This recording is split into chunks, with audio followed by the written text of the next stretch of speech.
Well, well, well. Welcome in, everybody.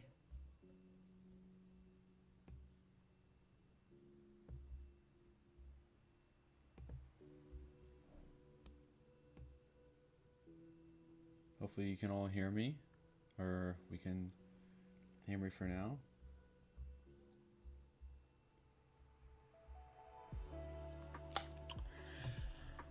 So, let's take a look see, eh? Alrighty. First, let's turn off this music for a little bit, or at least turn it down a bit.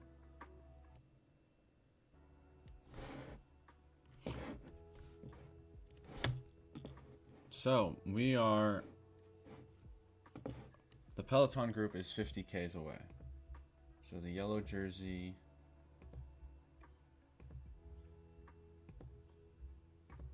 is 50 Ks away. And then we do have, I think we have a breakaway, right? Sort of. Leading group. Yes, we do have oh, Arnsman's back in it. Alaphilippe's in it. Okay, we got Alaphilippe very much in contention for the win because he's got a teammate in there. Doesn't look like anybody on GC besides Enric Mas, but he's lost a lot of time in the last few stages. Hopefully you guys. No, let me change the scene. There we go. Now you can see me. Hello, everybody.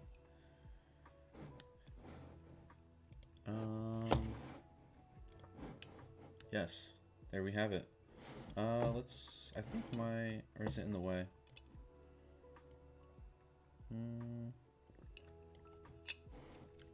We should be good. Did they just go past? Oh, there's a lone. Did someone crash? Gajisnard is 14 minutes back, and he's 9 minutes from the peloton.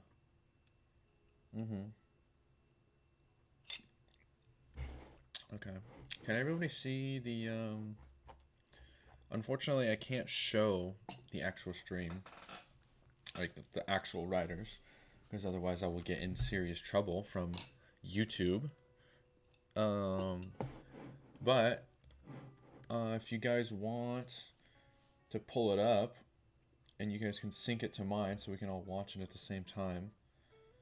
I am at kilometer 47.1, and right now I'm looking at the breakaway group. Oh, Tim Wellens, change a bike? Or is that a crash? Or is that a... No, it doesn't look like a crash. Looks like a mechanical of some sort. Maybe a broken chain, something like that. Hopefully he can get back to the group, because he's going to be very helpful for Tadej Pogačar today if they can set the tempo.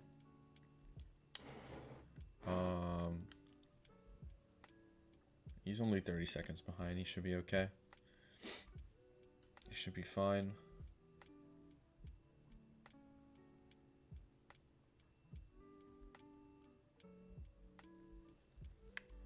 But yeah, let's see. Wright, Arnsman, Alaphilippe, Trentin, Enric Mas, Velasco, and Abrahamsen.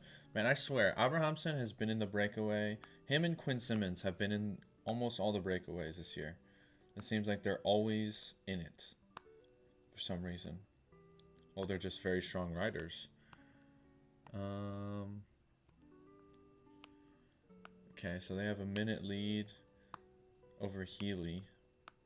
Who's in that Healy group? There's 30 riders in that Healy group. Let's take a look. So they're a minute and a half behind. Victor Campenarts is in there. Ben Healy, who's he's going for his top 10. He is in that group. He's 18 minutes back. He's not going to be a factor for the yellow jersey, but it will be a pretty big factor for the other guys trying to go for top 10s. But let's see. Any other? Marc Soler's in there. Tish Benoot. So we have Visma, 2 Visma, 1 UAE. 2 UAE. Sivakov's in there as well. So 2 UAE, 2 Visma, and oh, I didn't get to see who won the sprint stage or the intermediate sprint. Abrahamson. Yeah, that's fair enough. Oh, well, the breakaway got there first, so I guess it doesn't really matter. But did oh no, what's it called? Jonathan Milan wouldn't have gotten any points because there's 7 riders in the leading group and 30 in the there's 30 in the chasing group. Interesting. But yeah, so far this stage has not been very.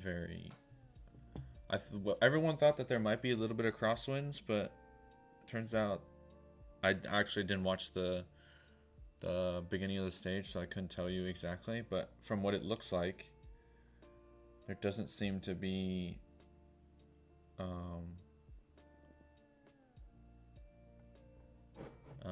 there doesn't seem to be a lot of maybe a little bit here. Is this the Healy group? So it looks like Tudor's going for the stage win with Alaphilippe. That's what it looks like from here. Alaphilippe trying to get a stage win for Tudor. Yeah, there's Ben Healy. Okay. So it's looking good for Ben Healy. He's just gonna he's probably gonna go for the stage win as well. I'm trying to think of who is trying to go for stage wins here. Michael Woods from Israel Premier Tech. Valentin Paré-Peintre is definitely going to go for that. He's a very good climber.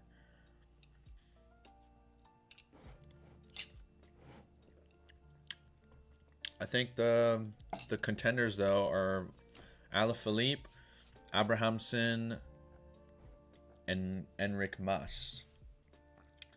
I think those 3 guys are going to be the top contenders. But yeah, so I'm at 42 Ks. 42.5 Ks. We're watching the chasing group right now. If you're on Peacock, trying to watch it with me. Yeah, so the group is 138 behind the leading group. The peloton 601, and Gachignard is almost 15 minutes back.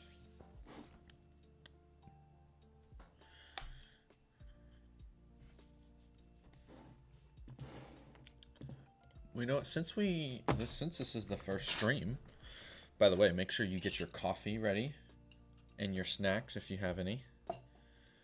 I got myself a donut this morning, but yeah. So get ready for a interesting stage, that is for sure, because I think this stage right here is going to determine who wins the Tour de France or not. Either Tadej Pogačar stays on Jonas's wheel and doesn't lose any time. If anything, he probably will try to attack Jonas to try to gain even more time. Or, just like last time, this was here in at Mont Ventoux. If you remember, it was 2022, I believe. Tour 2022. I think they went to Mont Ventoux. Yes, they did.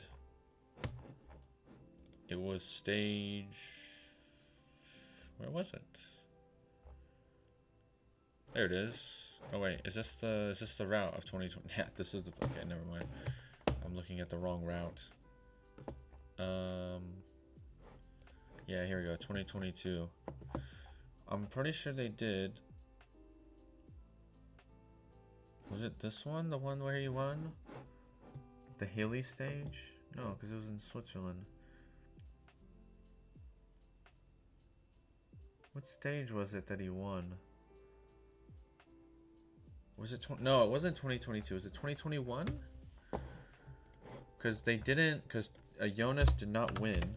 He did not win the tour, but he cracked. Yes, okay. So it was 2021. They didn't do a hilltop finish at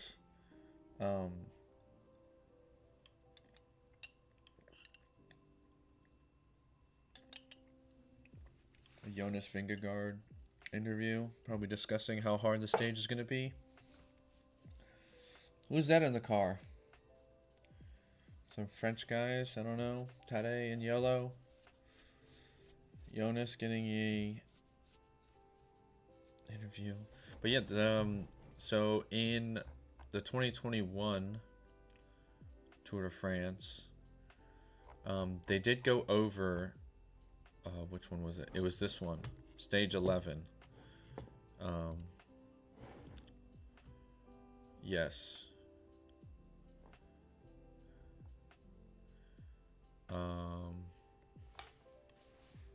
Yeah, stage 11. Where? Yes, at the top of Mont Ventoux. It was only followed by Tadej Pogacar, but then he dropped him. So Jonas does have some fond memories of this climb, of him dropping Tadej Pogacar. But other than that, at least as far as this tour is concerned, Jonas has not looked the same.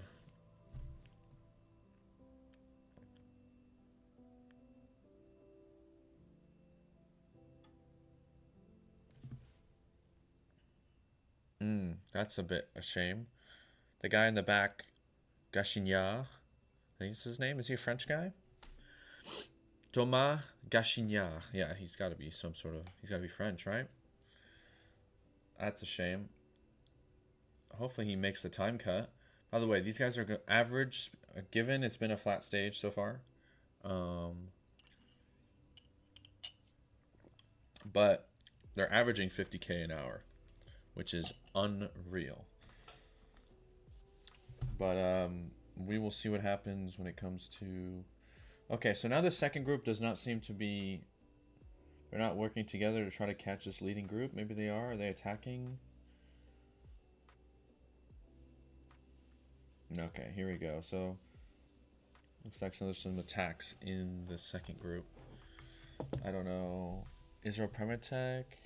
Nothing so far. No one wants to work? Okay, so nobody wants to... Okay, so there seems to be some tensions between that second group. Because they're trying to catch the...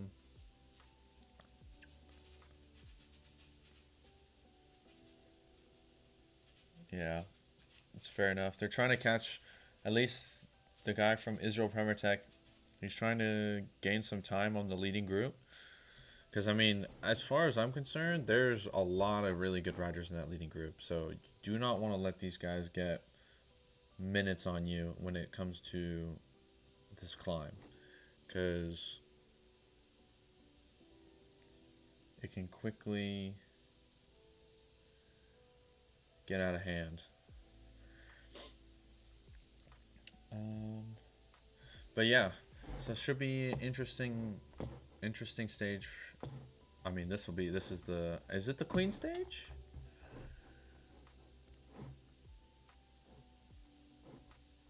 I don't know. Is it the Queen stage? Opal, individual time trial.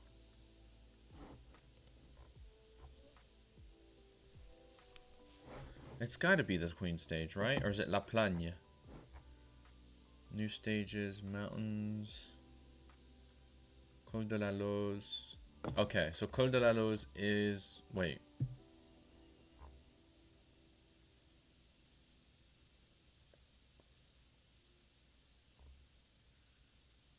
Yeah.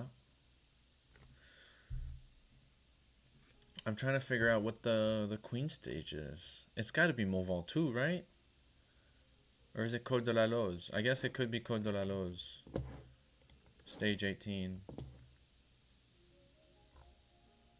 Ooh, man, that's a crazy stage. What is that? Oh, man. That's rough. Stage 18, so it's in 2 days. What's tomorrow's stage? Yep. So they're showing Vingegaard dropping Pogačar in 2021 right now. It's when Vingegaard really started to. This was the start of Jonas really becoming himself. Yes, Jonas didn't gain any time on him because it didn't finish on the mountaintop. It finished further down. But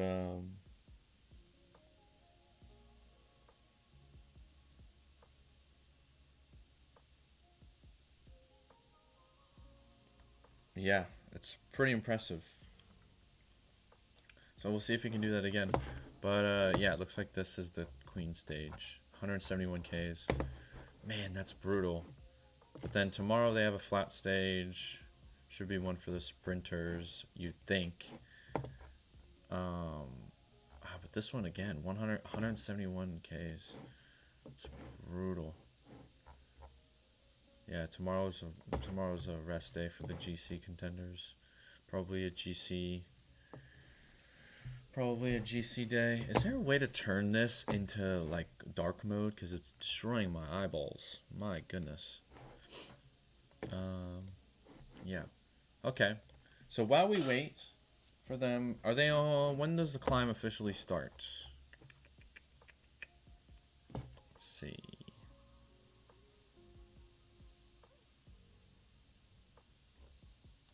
Oh man, I love this. Oh, I love this. Oh, this is great. When does the climb start? Oh, this is so good. So here we are. Oh man, so we went from Montpellier and we're going to Mont Ventoux.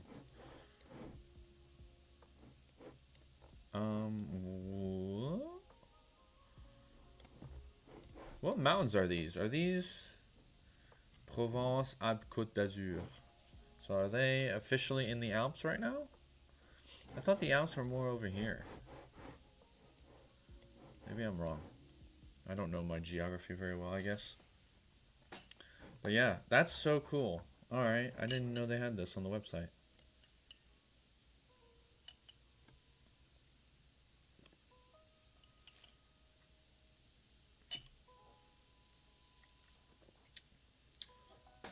How long is the climb?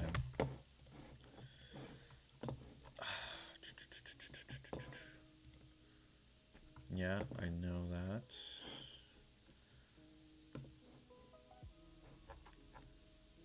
Can I look at the climb itself? Sporting stakes. So there are some time bonuses. And there's weight. Oh my god. There's points at the end. Oh boy. So I don't. Man, that's crazy. Okay. So I wanted to take a look at the rankings, the points classification. No, the general. Okay. I mean, just look how close it is in. Wait, where's Mathieu Van Der Poel? Wait. Did I miss something? Is Van Der Poel out of the race?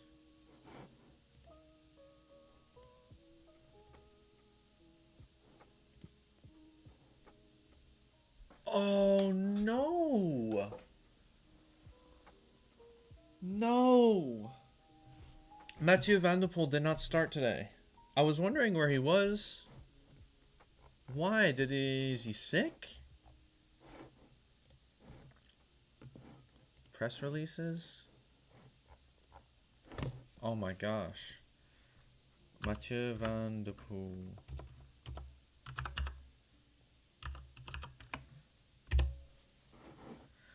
Out of the tour. Oh, with pneumonia. Oh no. That is such a shame. Probably the best classics writer in the world right now. I mean, yes, he's the best classics writer. I was gonna say maybe it's Tadej Pogačar, But no, it's gotta be Mathieu van der Poel. But man, that's such a shame. One of the yellow jersey winners this year. He's out with pneumonia. Oh man, that is such a shame. Because I was gonna say he's in contention, or he was in contention for the green jersey. Diagnosis of pneumonia following several days of cold-like symptoms. Oh man. Yeah, he won a stage, had the yellow jersey for 2 days? 3 days? Yeah, I think 3 days. That is such a shame. But I want to see... Oh, man, that sucks. Man, that's crazy. That's how far Gachiniard is to the peloton. Oh, I hope he makes it, man. That's such a shame. But, man, Mathieu van der Poel out of the tour. That's a bummer. That is a bummer. But I wanted to see the climb. Is there a way to look at just the climb? Because I don't want to move on to...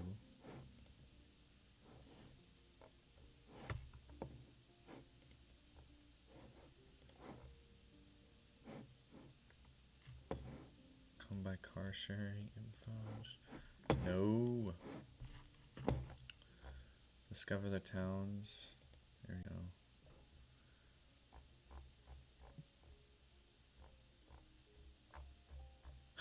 This is so fun. Like, Mont Ventoux? What do you mean? Oh, there's the mole. Wow, look at that.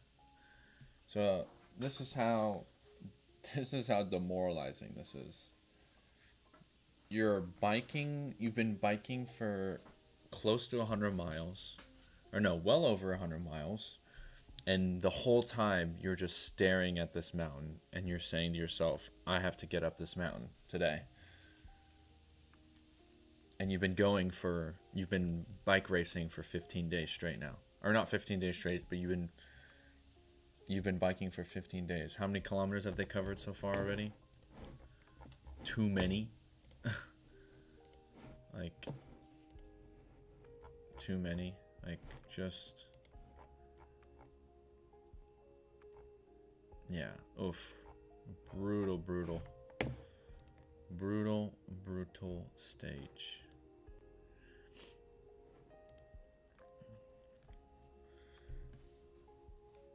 So rough. So I want to see how much time they have until the climb, until they reach the climb.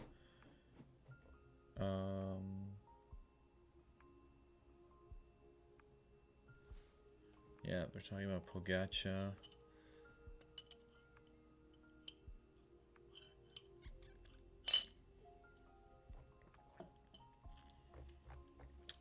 I think we still have some time. Because how long is the climb?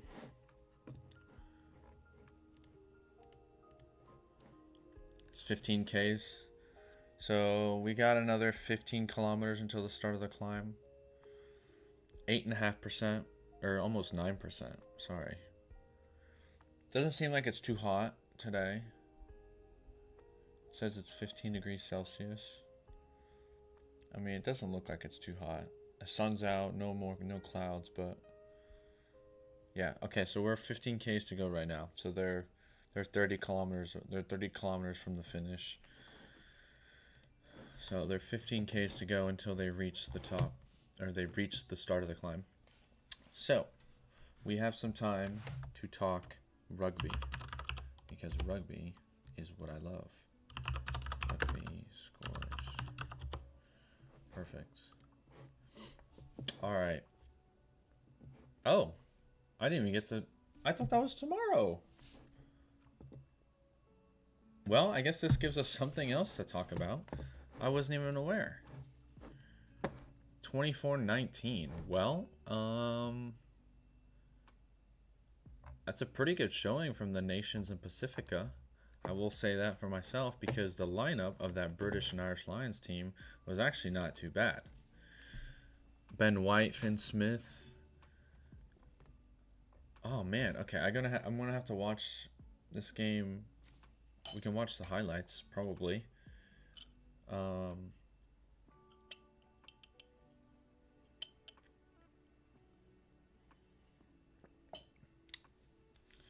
But dang, okay. What are the stats? 4 tries to 3. Missed some conversions there.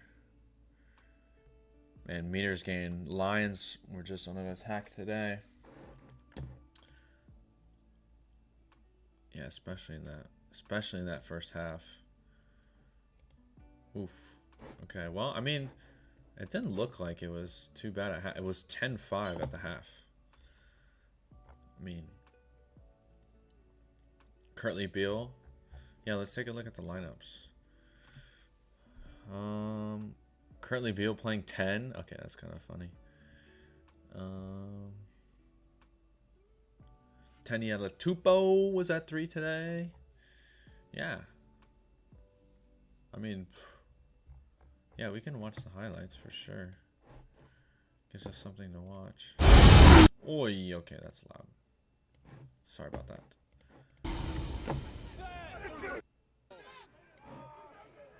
You know, we're gonna open this up in YouTube.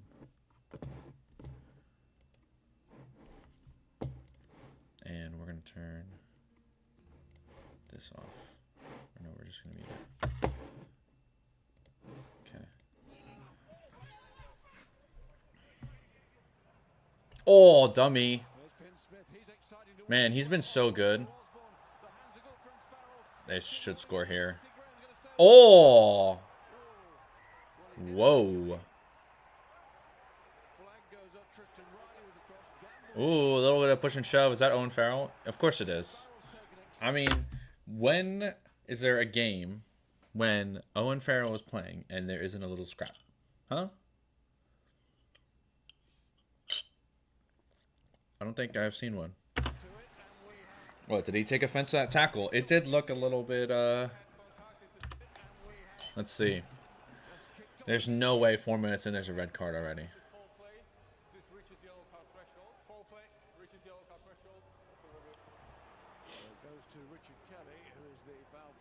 Man, that's rough. I thought that was okay.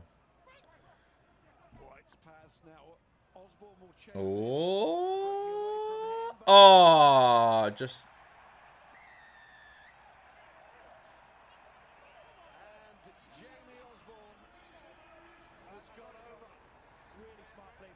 Left foot kick. Bounce of the ball sometimes. It just works in your favor. Did he put it down? It looked like it was held up, but I don't know. By the way, not many people there. What the hell? Ooh! Oh, they're giving it to him. Okay. Oh, intricate. That looks flat. Nice. Just pure class there. Pull out the back. Big over the top ball. That looks forward. At least from that angle. But, oh well. Just a little bit.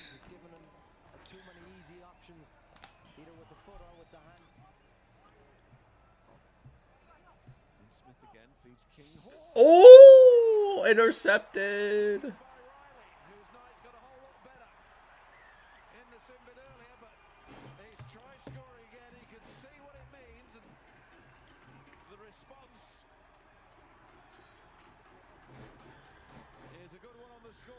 Oh, what an intercept.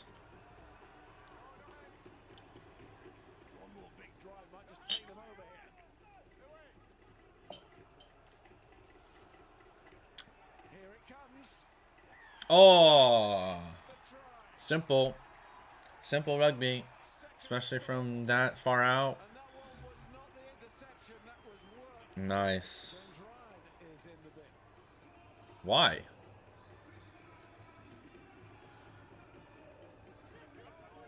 Why is James Ryan in the bin? I didn't get to see it. Oh, maybe it was taken out. Oh, pass seed. Dang. Jamie Osborne comes in.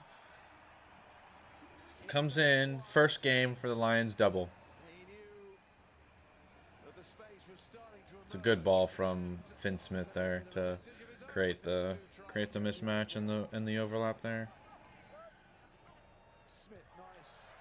Oh, the dummy.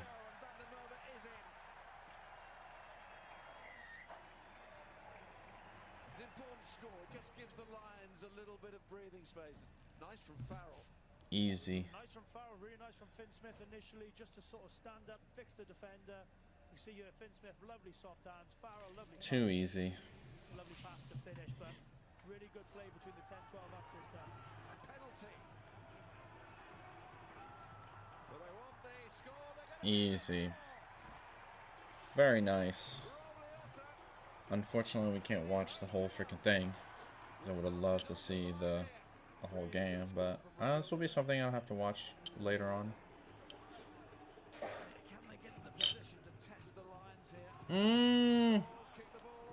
Why did you kick it?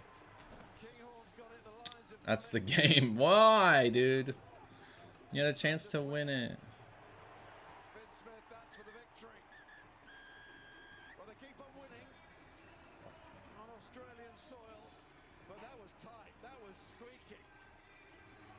I know, 24-19. Have they lost a game since the tour started? I don't think they have.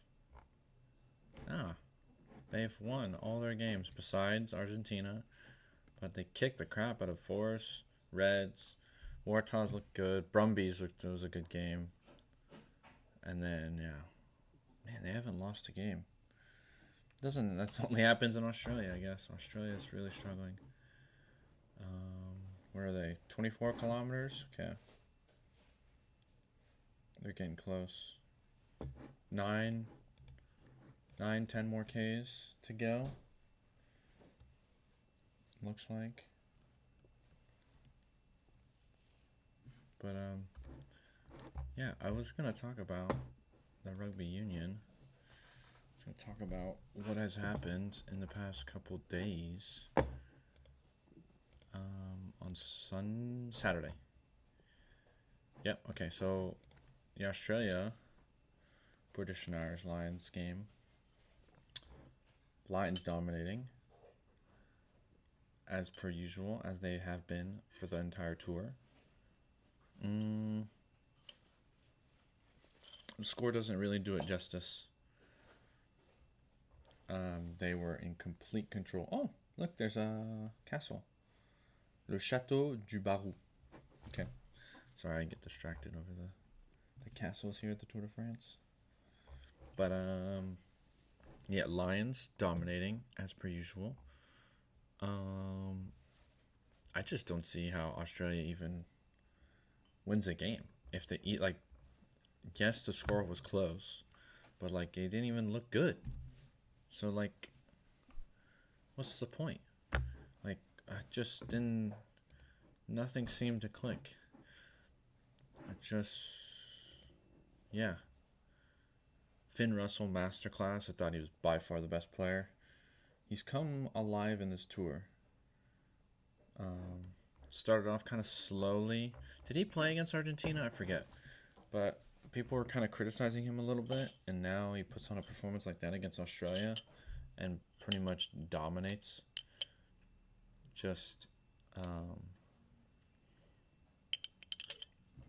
Yeah, I mean, here, I will say this, the last 10 minutes for the Lions looked a little rough. But giving up that consolation try with 2 minutes left, really before that it was 27-12. Or no, yeah, 27-12.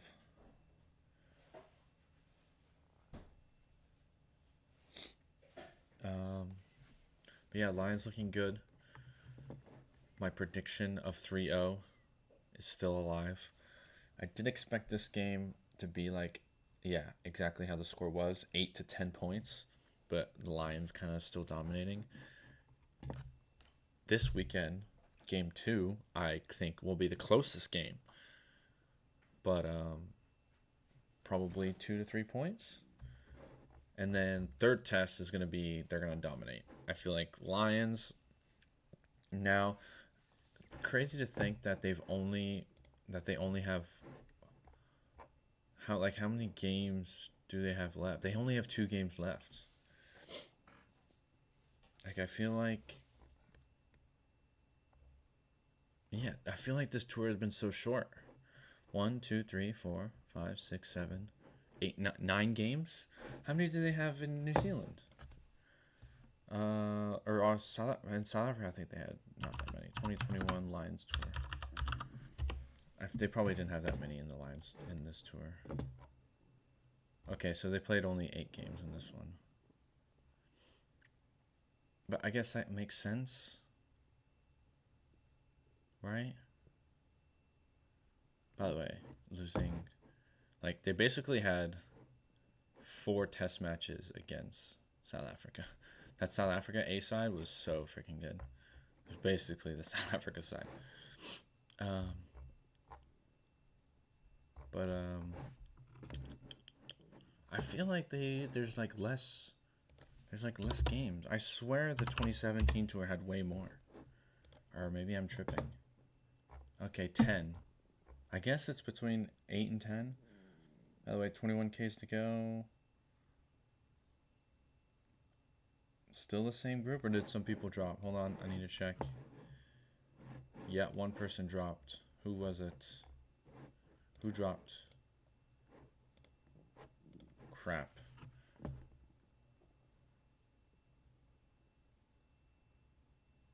Was it Buitrago? Was Buitrago in that group?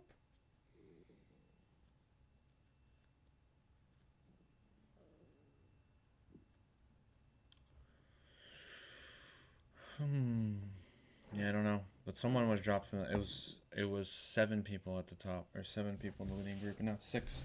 Someone got dropped. But okay, so we talked about that. The Australia game, British and Irish Australia. Now we go back. I hate that it does this every time. What other game was here? I know there was the New Zealand France game, which was a crazy game. Actually, like this French B/C team that they brought actually put on a pretty good fight for New Zealand, at least in this game. Last week it wasn't so much, so that's New Zealand 3-0. I think everyone has been talking about the fact that France hasn't brought an A team. Like they didn't bring Dupont, they haven't brought Ntamak. I think Ntamak though I think he's still injured from the top 14 season. I think he was injured for a while. But like you look at the lineup, the French lineup, you go like Le Garec is here. Astoy, who I think is the 10 for Stade Parisien, I think. Or who does Astoy play? No, Astoy is... No, isn't he... Astoy. Is he the... Antoine Astoy? Who does he play for? Oh, I'm thinking of someone else. Yeah. He plays for La Rochelle. That's right. Who was the guy that I was thinking of? He played last week. Joris Second? Was that his name? No, Joris Second was... Was that Joris Second?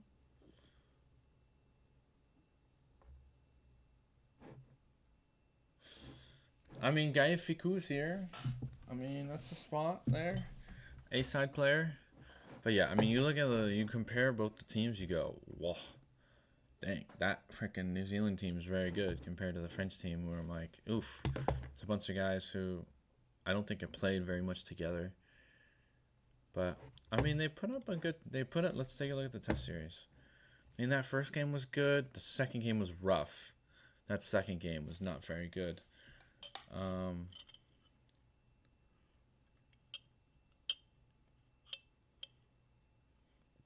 But I mean, I don't know. I think it was actually like a pretty solid test. Oh, is Lenny Martinez getting dropped? Uh-oh. He needs to get points here. Oh, no. He's good. Right? He's still in the group? Yeah, he's still in the group. The polka dot jersey. My favorite jersey. I love the polka dot jersey. I love the polka dot jersey. I think it just looks so cool. But yeah. Pretty good game here. I do think, man, now that I look at the stats, it's kind of like, yeah, maybe I mean, watching the game, I didn't think New Zealand dominated. Like, I feel like the Lions dominated more than New Zealand did in this game. But, like, when you look at the stats, it's just like, yeah, I mean, 4 tries to 1. When you lose that, it's kind of difficult to win games. But, oh, they had a drop goal, too. I forgot about that as well. Oh, someone else dropped. The Tudor. Yep. Okay. So they're going for Alaphilippe. What's his name? Just dropped. Yeah. Matteo Trentin. He's dropped. He's been working all day for Alaphilippe. So they're going for Alaphilippe. Must be feeling pretty good if he's putting Matteo Trentin up on the front and he's dropping him. So who's that? Arnsman, Alaphilippe, Abrahamsen, Mas, and Velasco. Okay. So we are at 17K, so the climb is starting soon.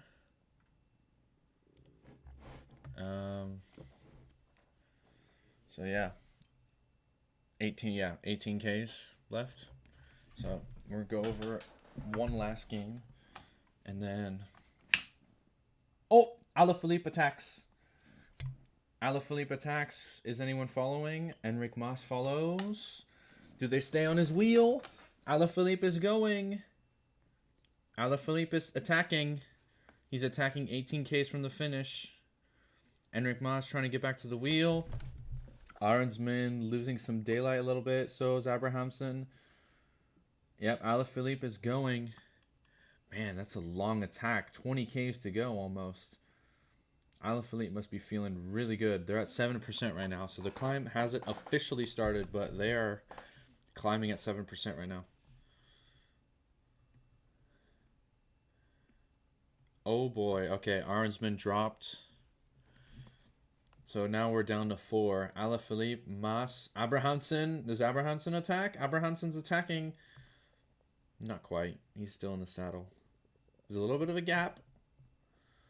Alaphilippe's got to close it. He goes again. Kicks. Yeah, they're at 5% right now.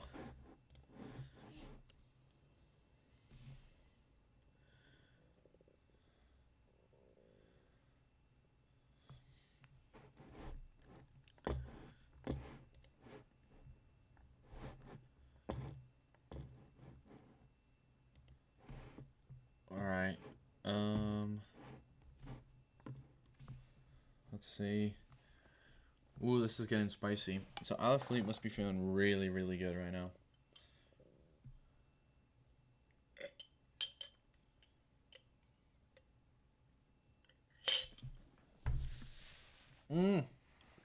Abrahamsen dropped. Abrahamsen dropped.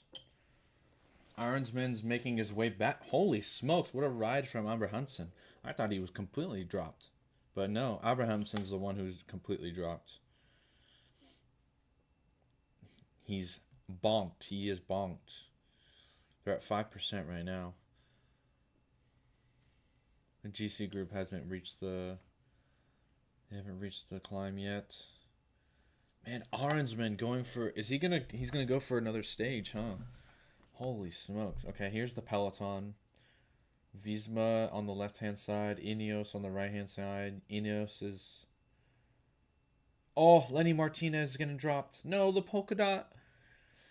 No, that means he's probably going to lose it. He's going to lose it to Tade. Oh, boy. Oh, yeah, Lenny's cooked. Oh, wait, maybe a mechanical? Maybe he's not cooked. Oh, no, he's getting back on. Okay. He's okay. He's alright. He's alright. All right. Whew. Okay. Okay, let's turn the music back on. Just a little bit.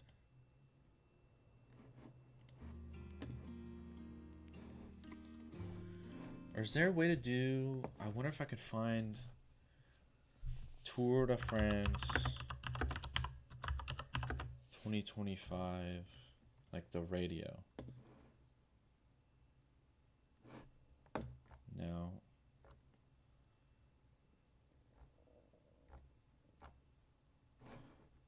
Like radio? Or like...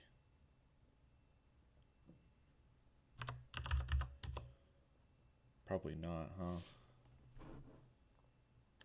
No. Doesn't look like it. Oh well. We'll just play the just play some music. Chill out. Move on to... We will be gaming later.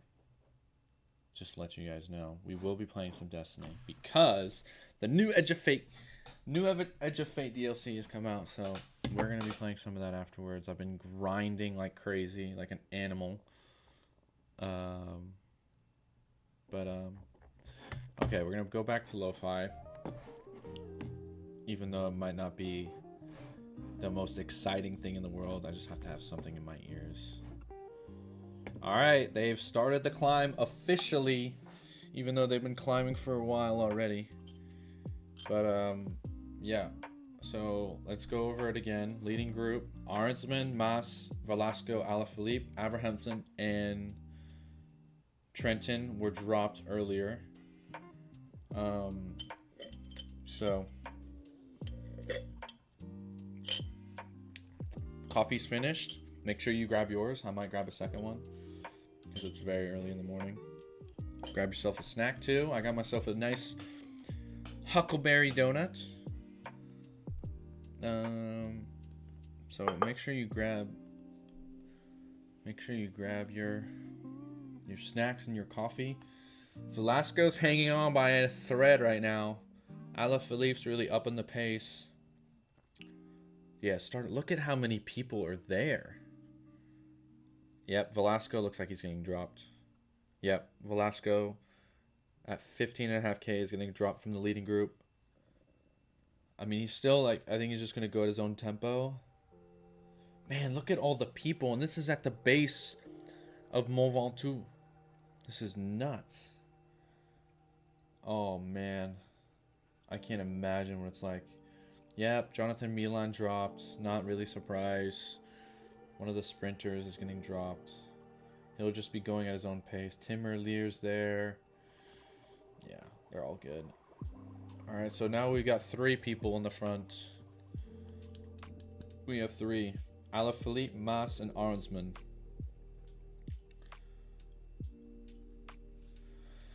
With the Heat, I don't know. I feel like maybe, what, they're minute 36, the Healy group? Oh, man. So Healy's in there. Victor Kemp. So there's a few guys who are satellite riders. Victor, Campanard, Soler, Benoot. But I feel like Woods, Buitrago, Paré-Peintre.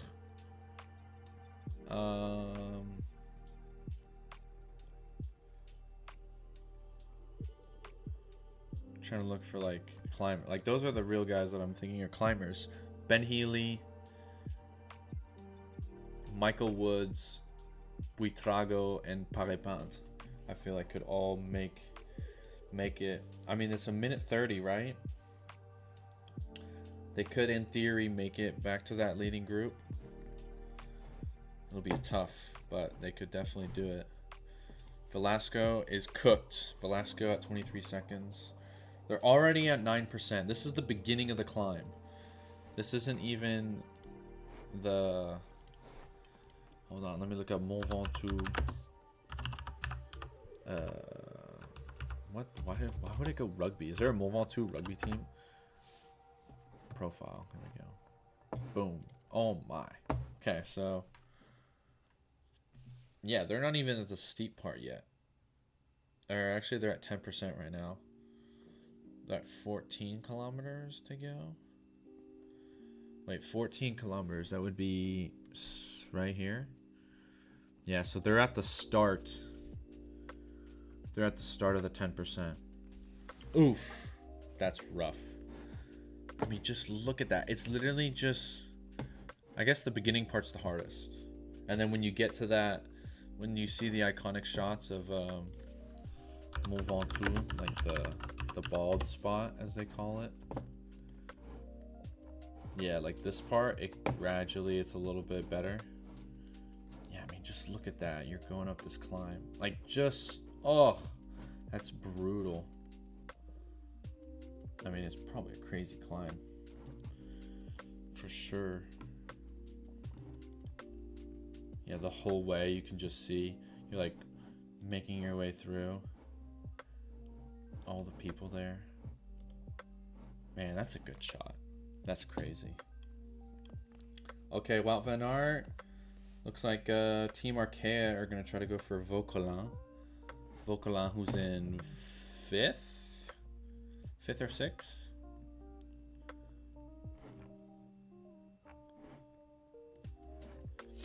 Alaphilippe still there. Arnsman setting the tempo. Yeah, here's a better look at it. La Route Forestière. So they're in the foresty section right now.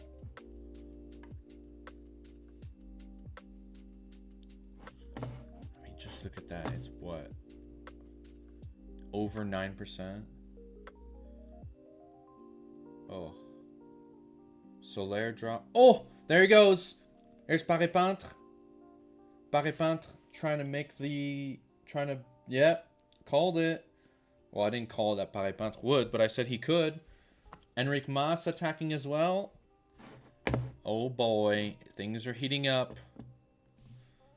Enric Mas is going. There's a gap. It's 5 seconds right now. Enric Mas is going for the win. 14Ks from the top. Oh boy, here we go. Paris Peintre is trying to make his way back though. If he can get to this group, that would be pretty crazy. But I don't see it. I feel like it's going to be fought between these three. Mas, Alaphilippe, and Arnsman.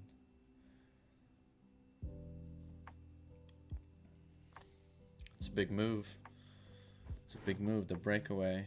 Yeah, this is the Tour de France. Indeed. Wait, does it say Jorgensen's dropped? What?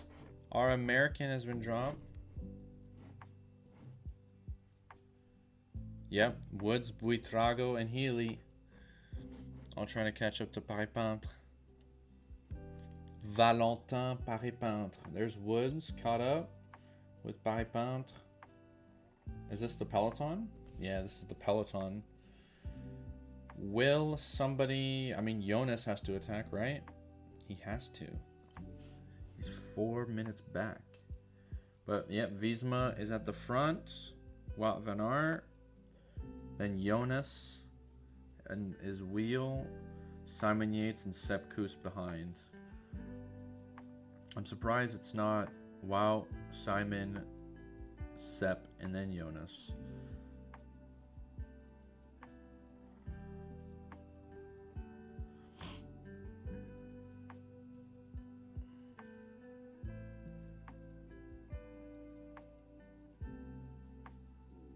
Seen a little bit of the Wout van Aert of old, back when he won this stage, this Mont Ventoux stage in 2021. But let's see, Healy still 30. They were like 150 back. Now they're 130, so they're catching up a little bit. Yep, Wout van Aert ups the ante. Here we go. There's gonna be a ton of people drop from this Wout van Aert poll. Tons of people are going to drop. An old donut snack. Here we go.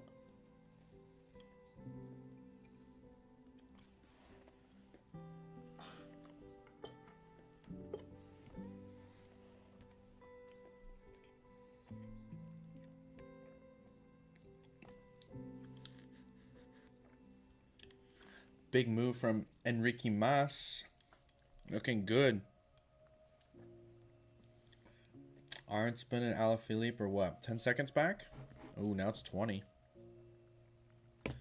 20. They're at 11% right now.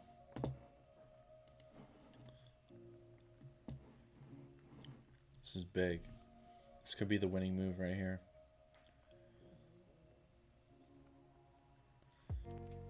By the way, is what's his face? Gachignard.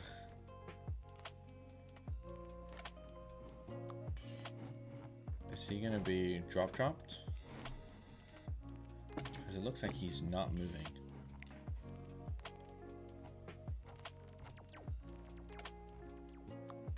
Jorgensen dropped. Did they say anything from Gachignard? Did he drop out of the race? Oh, here's the profile. I should have just seen this.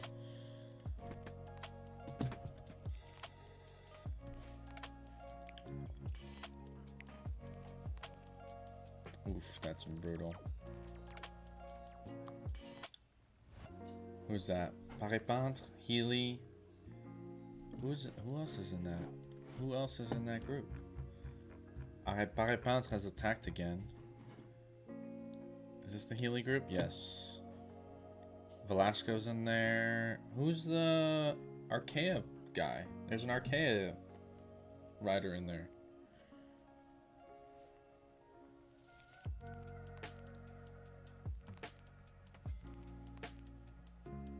Mas is now at 21 seconds. Alaphilippe and Arnsman can't keep up. Okay, here's the GC group. Is that Wout? No, that's Simon. Wout's done. Wout is cooked. Wout van Aert's done. He's done his pole, so now it's Sepp Kuss, the American rider. Sepp Kuss is on the front, leading the charge. He's on the radio, probably asking Jonas, "How are you feeling, bro? Are you ready to attack?" And then we got Simon Yates, Primoz Roglic, who we haven't talked about all that much. Yeah, he's talking to Jonas. Florian Lipowitz is there in the white jersey. Tade's there. I'm trying to see who else is in there. Tade, Vingegaard, Lipowitz. Our boy Oscar Onley is still in this group. The young rider from Scotland. Vocalin's there. Roglic, Felix Gall, Carlos Rodriguez. Wait, Ben Healy? What? No, Ben Healy's not in that group. That's wrong. Narvaez, Kuss. Why is Carlos Rodriguez on here twice? Wait, is it a different guy? Oh, this is Christian Rodriguez. Okay, my fault. Ineos, Arkea, Simon Yates, Adam Yates still here. Oh, someone just dropped. Who was it? I didn't see who it was. A few people just got... Is that Only? Oh, Ben O'Connor. Okay. Champoussin. I think... Whoa. Oh, wait. I'm looking at the wrong group. Arnsman. Okay, here we go. Oh, this is still a pretty big group. The GC. Is this the group that I'm looking at? Only, Vocolin, Roglic, Enric Mas. Still 21 seconds from Alaphilippe and Arnsman. Yeah, he's going for the win. Enric Mas. Velasco is there. There's Paré-Peintre. How far is Paré-Peintre now from the group? He's 130 from the group. And then what? Healy is 120, or no. No, Healy's 6 seconds. Okay.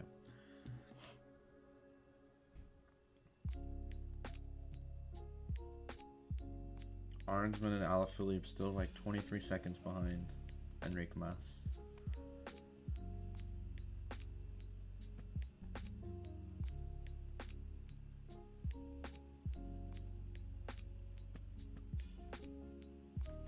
Could this be the winning move? I think so. They don't seem to be catching up at all. There's no way Tade and Jonas can make up 6 minutes on this climb. I don't think. You wouldn't think. Oh, that's a great shot. Just right at Enric Mas. Sorry, that was sarcasm. Definitely, that was not a good shot. Just straight up him suffering. Yeah, there's the move right there. Alaphilippe trying to, but just can't. Can't catch up to him. Ooh, now it's up to 30 seconds. Oof. 11 kilometers to go.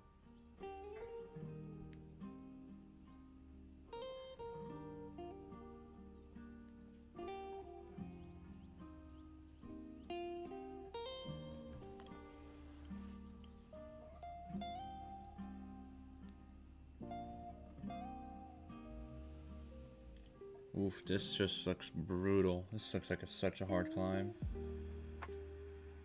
Oh, Narvaez. Uh-oh. That's pretty big.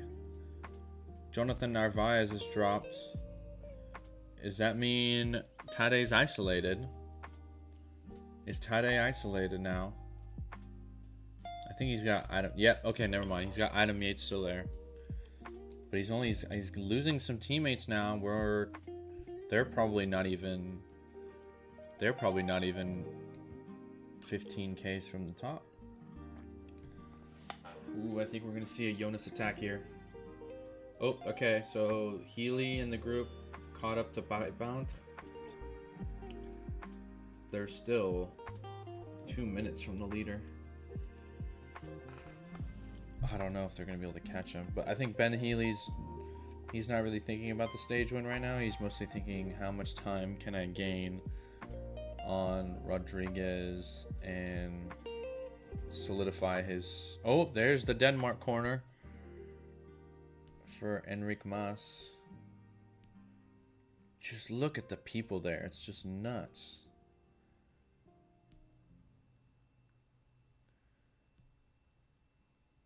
%. He's going 19 Ks an hour right now. 30 seconds. Yep, Alaphilippe's looking at Arnsman like, can we make up this gap? Sorry, buddy. Doesn't look like it.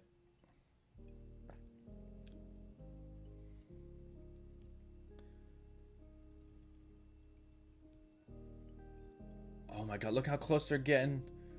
Look at that. Oh, Alaphilippe, a little bit of a gap to Arnsman. Nope, he's caught back up.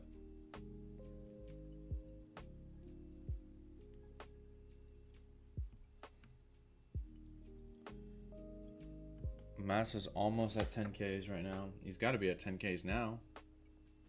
Right?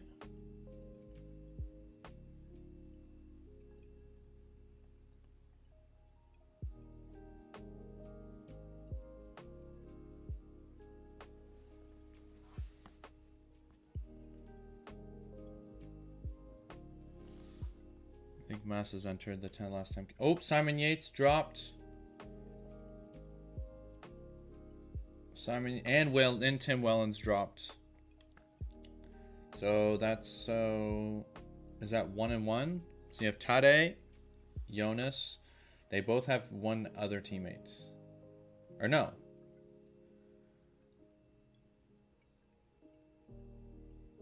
Oh yeah, what happened to the... So never mind, there's UAE. Is that Sivikov? Yeah, that's... yeah. Where's Tish Banu? All those guys. Did they get dropped? No, they're still here. They're still up the road. Yeah, Tish Banu and Victor Campbell Arts are still up the road. So Tade is down to 2, while Jonas still has 3 more teammates. 9%, going 16 Ks an hour. Holy smokes. Henrik Mas now up to 40 seconds. I don't think they're gonna catch him. At least not Arnsman and Alaphilippe. No chance. I don't think. I can't see them catching up to Mas. They've been losing time ever since he attacked.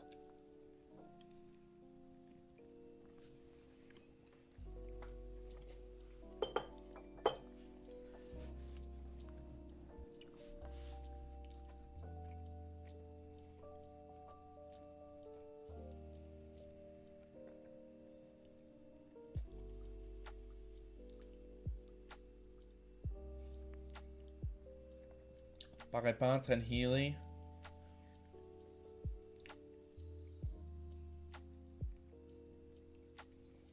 Man, if I was a freaking rider, I'd be so terrified. See how close these freaking people are? It's nuts. There's like this iconic when Lance Armstrong was riding up a mountain. There was a famous like the people got so close to them. Oh, Sivakov dropped. He's done. Cooked. So does he have one? Yeah. In this group now, what, like 10 guys?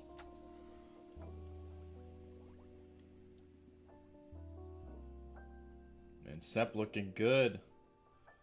Sepp is looking good. Sepp Kuss looking good on this climb. Oh, Simon Yates caught back up. Okay. So he got dropped for a second, and now he's getting back on the lot, getting back on the train. Man, they're going 17 k's an hour. Oh, Alaphilippe, a little gap to Arnsman. No, not really. Never mind. They're now 50 seconds back from Mas. Mas is 9.5 k's from the top.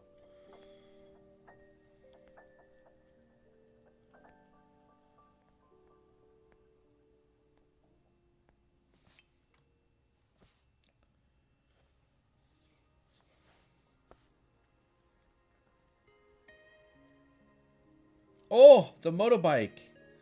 What is he doing? What is the Shimano motorbike doing? Arnsman almost just ran into him. Oh, there goes Ben Healy. Ben Healy attacks. Ben Healy attacks. He's got to be 10 k's to go. Ben Healy. Though, the rest of that group is right on his tail. Here's the GC group. They just went past the Danish corner. So Jonas probably getting himself a little motivated for his attack. Simon Yates still there. Is Adam Yates still there? I think Adam Yates is still there. Yeah, there's Adam Yates all the way in the back. Oscar Onley's there. Primoz Roglic. Carlos Rodriguez there. Florian Lipowitz still there. Jonas and Tadej looking... Tadej looking very, very calm. Sepp Kuss. Man, they're going 16 kilometers an hour at 10%. Just, this pace is nuts. Okay, so there it is. 10 riders in the GC group.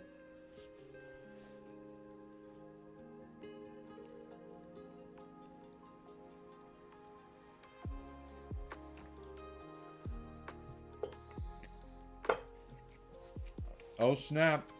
Okay. So now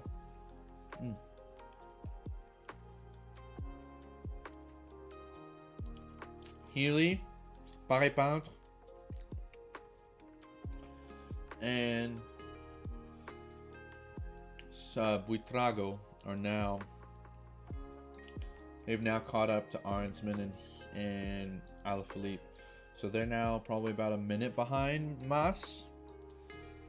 So someone's going to attack soon if they're going to try to catch him. He's what, 8.5 Ks? Or 8.8 Ks from the top?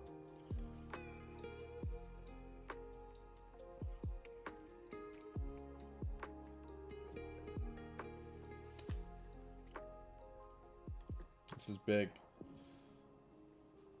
Arnsman, another great ride from him. He won the stage 2 days ago? No, 3 days ago. Yeah, Arnsman won the stage 3 days ago.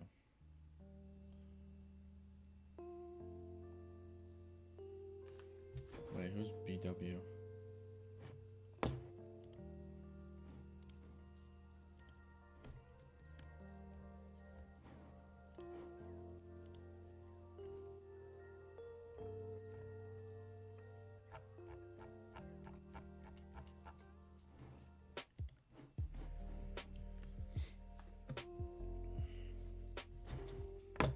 Moss is cruising.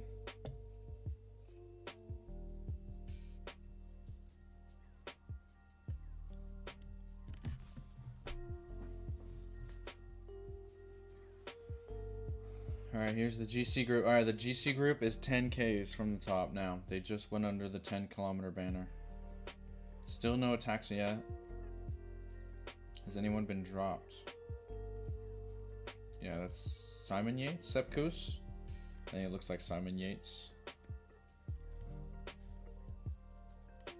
Oh, okay. Sepkus still on the front.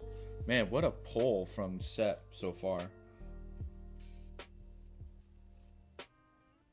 Making it very, very hard. There's the leader, 8.2. So that Healy group is still a minute behind. Man, look at the pain of Enric Mas on his face right now. He's just cannot wait for the finish line.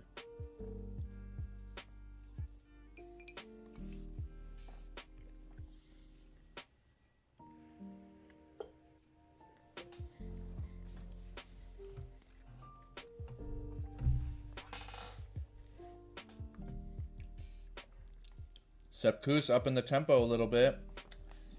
Rodriguez, is that Rodriguez is in the wheel?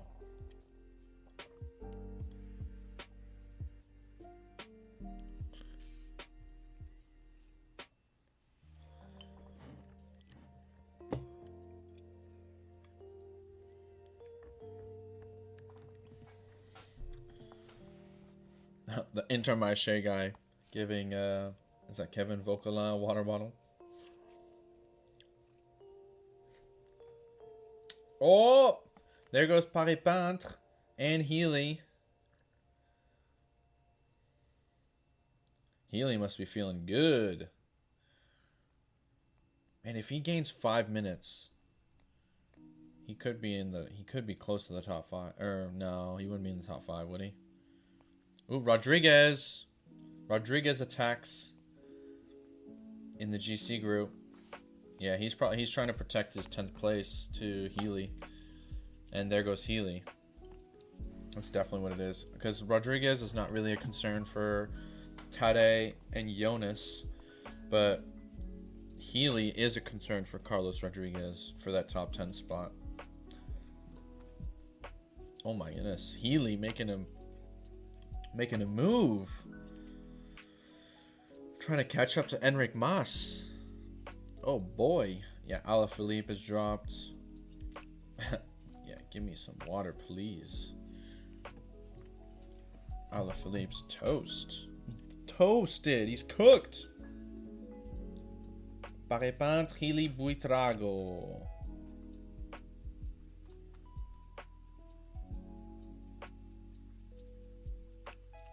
Healy, the Irishman. Buitrago, Colombian, I believe. Or he's from Ecuador.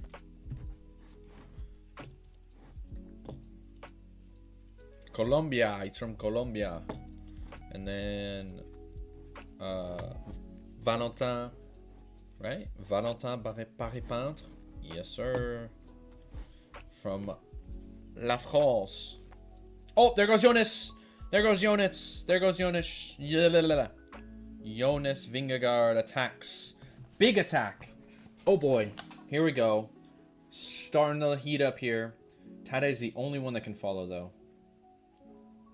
Oh, Jonas looking good. Ooh, Tadej looks to be... Oh, there goes... Okay, Roglic is catching up a little bit. But everybody else has dropped. Oh, big attack of Jonas Vingegaard. They're going 28 kilometers an hour up this mountain. Oh, Vocolin's getting dropped. Is that Vocolin? Yeah, Vocolin's getting dropped. No, Vocolin, the Frenchman, is getting dropped. Who's that right there? Adam Yates is dropped. Is that Jonas Abrahamsen is dropped? Yeah, Tadej and Jonas go crazy here. Big attack of Jonas Vingegaard. Florin Yupovic struggling. Rodriguez struggling.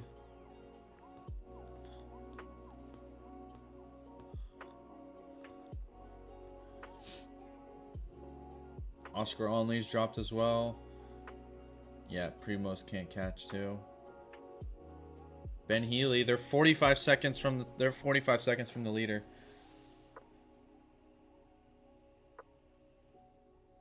Oh, Healy. Whoa. I don't know if you guys saw that, but Healy was talking to Buitrago. I think he's telling him, like, hey, you need to take a turn, buddy. We need to catch this guy if you want to win the stage.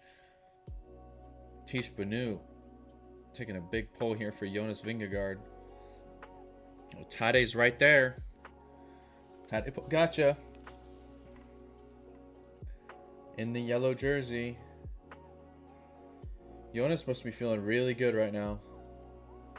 We're going 20 kilometers up this mountain. Holy smokes.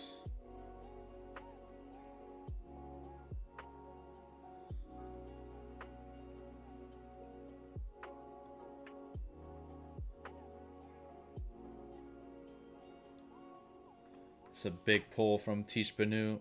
Jonas really needs this right now. Does he have Victor Campenaerts still up the road? Yeah, he still got Campenaerts up the road. Okay, so he's still got one more teammate. Oh! No. Okay, Tade's still good. I thought Tade was losing some ground there. Oh, boy. There he goes. There goes Florian Lipowitz.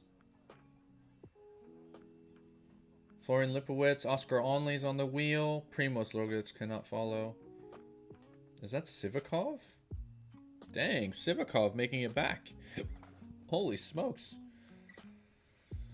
So it's Lipowitz, Oscar Onley. Onley's looking good too. Trying to keep his top 5. Is he in? He's in 4th right now, right? Here's Tish Benu, another big attack. Here goes Tish Benu, still pulling for Jonas. He's got to be an attack coming up soon, right? Oh, what a ride from Tish Benu in the breakaway the whole day.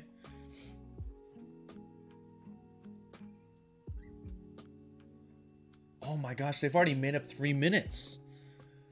They already made up 3 minutes on the leader. Oh, here goes an acceleration maybe from Jonas. Right now, Tish is still pulling for him. Man, they're cruising up this mountain. Holy moly. There goes Jonas.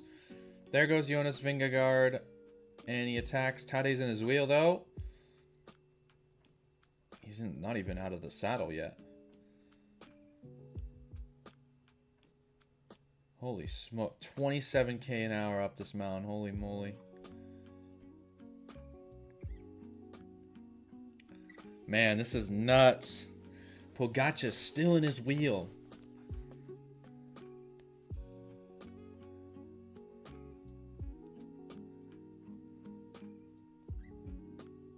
There's the Arkea rider. He's like, bro, why are you guys going so fast?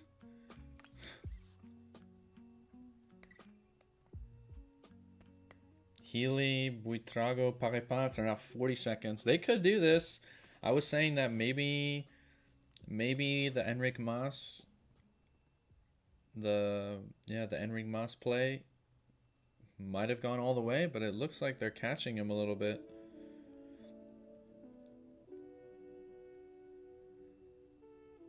He's what, 5Ks from the top? Almost? He's almost 5Ks from the top.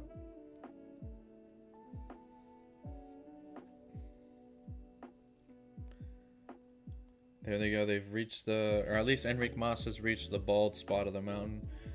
Now is when the winds start to be a factor a little bit.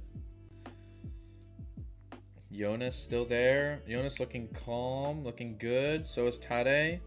Jonas got a mouth closed. Tade is looks a little bit labored, but he's still there. We've got a race on our hands right now. Man, they're going 20 kilometers an hour up this hill. It's just crazy.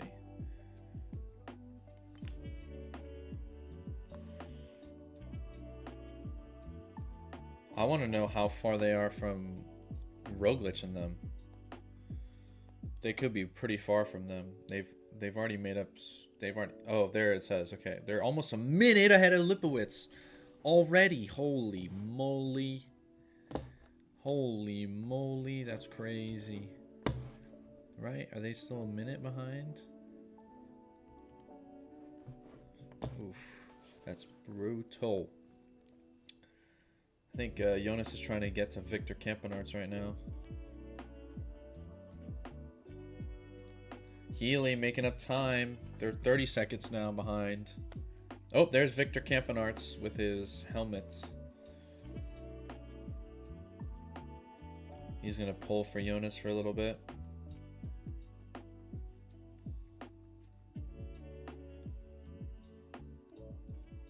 Man, this is great tactics from Visma. I will say this, they're riding a much better race than they have been. Oh, Enric Mas is losing time!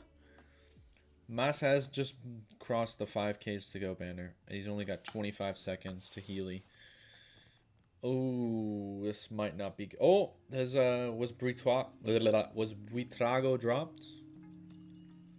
Buitrago looks like he was dropped, so it's just Healy and Paré-Peintre now. They're trying to go for the stage win.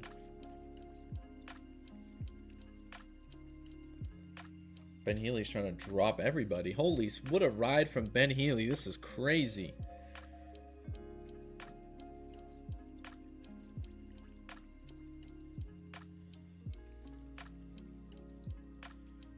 Alright, Tade looks good. Tade looks good. When I said he looked labored, that's just... Jonas looks good though, too.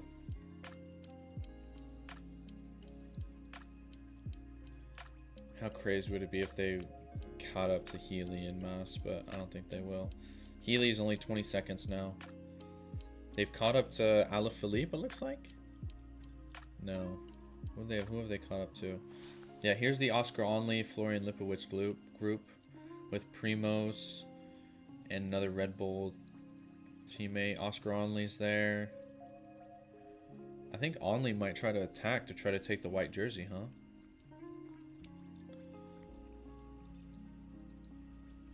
Yeah, Only's isolated though. Maybe he won't attack. Alright, so they've caught up to an Alpecin rider and a Movistar rider. Oh my gosh, Healy. Healy and Paré-Peintre are going crazy up this hill.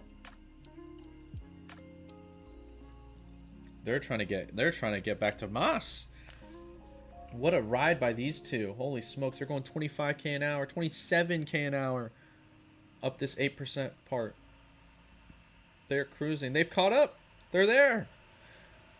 They've caught up to Mas. Ben Healy, holy smokes. What a ride. By the way, so the Maillot Jaune group is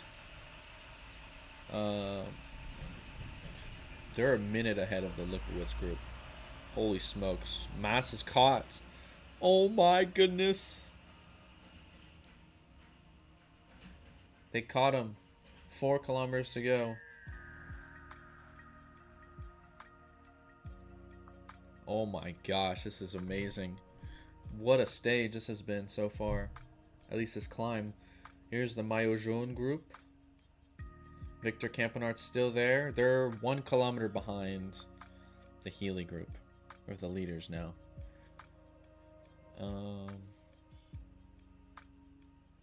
It doesn't look like it's very hot. It doesn't look like it's very hot. I think that's it for Mas. He was hoping that was for the win. And one of these two, either Healy or Paré-Peintre, are going to attack. Yep, Mas is going to drop here. Oh, maybe not. No, Mas is still there. He's in pain, though. Oh, he's been in the breakaway all day long. Yeah, it doesn't look like he's going to hold on for long. Ben Healy, though, looks looking good. So is Paré-Peintre, not so much. Alright, there's that Lipowitz group. They're still a minute back. They're just time trialing this stuff now. Ooh, they're staring at each other a little bit. Who's going to attack? Who's going to follow? Mas is still there, though. There goes Healy. There goes Healy. Mas dropped. Mas is dropped. Mas is cooked. Parepant follows, though. 3.5 Ks to go. Holy smokes.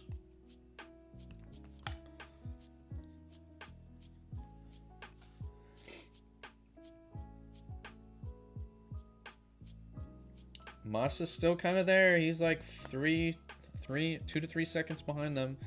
They're slowing down just a little bit. All right, here comes Mas. No, Mas is still looking good. He might not have like the legs to attack, but oh, they've dropped. Jonas dropped. Jonas group has dropped some riders. There's Arnsman. Good ride from him though. Arnsman to be in the breakaway all day and pulling. There goes Jonas. Jonas is attacking again. Jonas goes and Tade's right on his wheel again. Oh boy, these two are going crazy. Man, Jonas going so fast. Dude, what is that guy doing? The freaking spectator, get out of the way. 31 kilometers an hour. Holy moly. There's no way they catch this group. It's gotta be Healy, Parepant, or Mas, right? Tade's still there. What a ride by these two right now. Yep, Mas is caught back up to Healy and Parepant. Oh, Jonas slowing down a little bit. Never mind, they're still going 20 kilometers an hour. Jesus.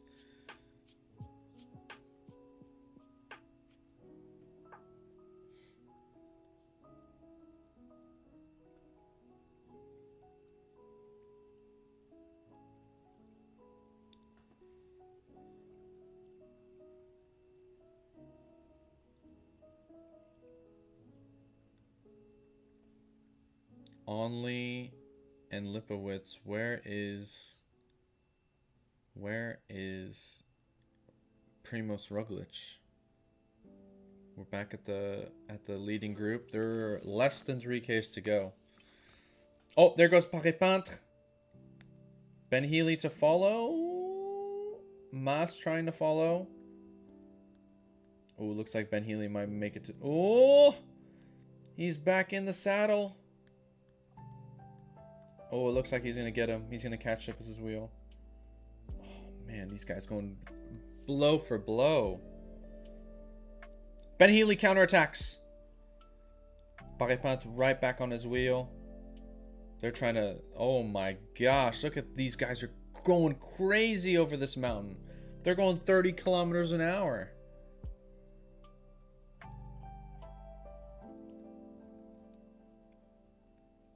Oh my goodness. Yeah, Mas has dropped.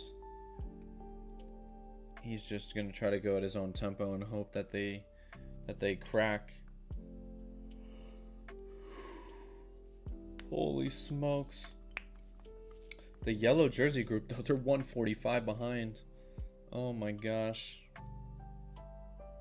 If they slow down, if they start looking at each other and they go, are you going to pull? Who's going what? The Tade and Jonas could catch up.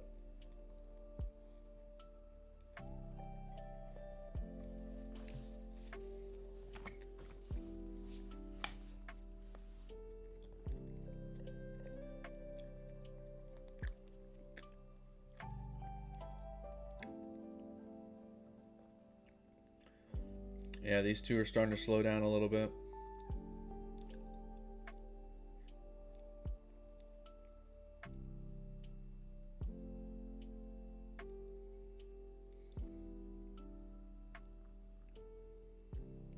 I keep looking at the spectators. What is going on?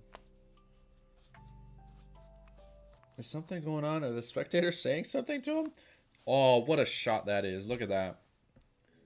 I don't know. You guys can't see it, but we're looking from like the top of the, not from the top, but we're looking from the riders and we can see they're 2 kilometers to go. There he goes. There's Jonas and Tade. They're almost a minute off the yellow jersey group, or not the white jersey group, sorry. Like a minute and 10 seconds now. Mas is 5-10 seconds behind.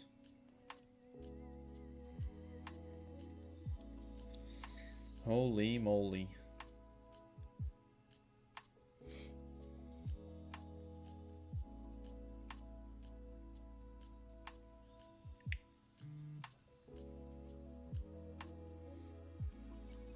Mas catching back up, it looks like. Oh, and Buitrago. We got 4 people now. They've done their time trial mode. They're back in it. Though they can't look at each other for too long, because that Jonas Tade group are gonna. They're definitely gonna. Someone's gonna attack soon.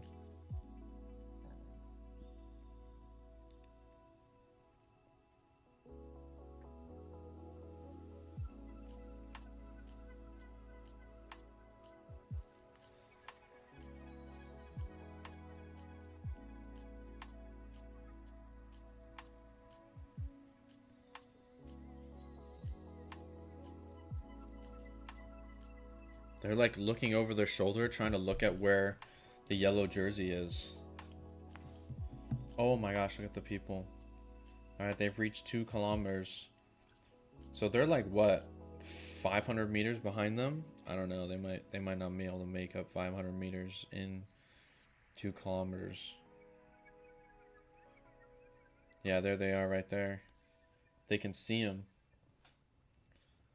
They just have to get there.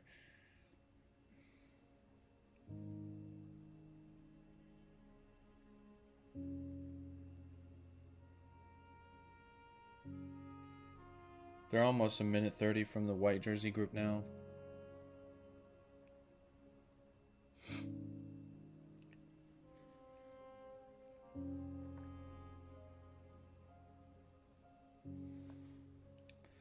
From what I can tell, it looks like it's either going to be Ben Healy or Valentin Paré-Peintre.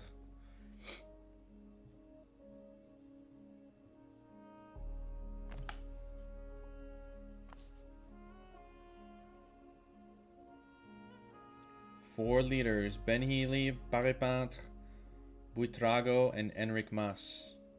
Here's Pogačar with Vingegaard. They're looking at each other. Looks like Tade might... Is Tade gonna do something? No. Oh! A little bit of it. Oh, there goes Tade. There goes Tade. No, go back! Jonas in his wheel, though. Jonas is in his wheel. Ooh, he's trying to get to him. He's trying to get to him. He's trying to get to him. Oh, what a big attack from Tadej Pogačar. Jonas trying to get back to his wheel. He does. They've caught up to Alaphilippe. Oh my gosh, they're smashing this. Oh, there goes Paré-Peintre, and Ben Healy's in his wheel.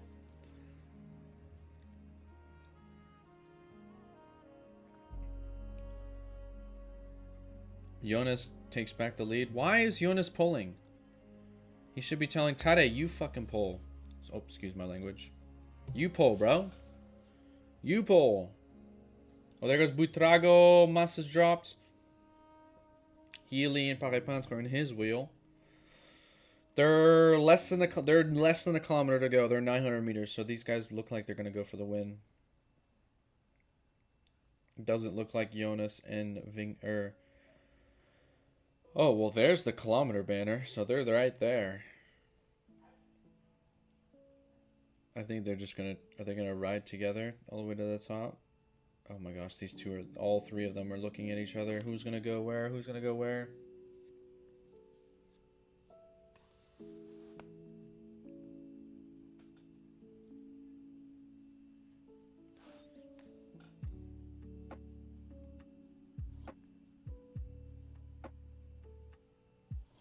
Oh my goodness, is that another Soudal Quickstep rider? Trying to get to Paré-Peintre? Holy moly. They're gonna do it. He's gonna do a lead out.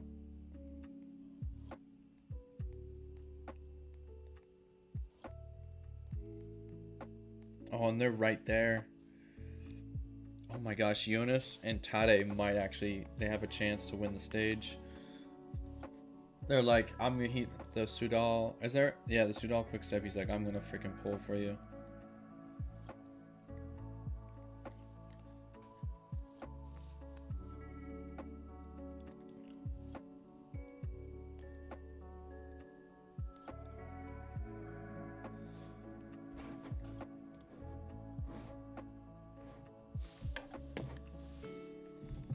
Hold on, I don't want to. I think the live stream or the live race update is a little bit ahead.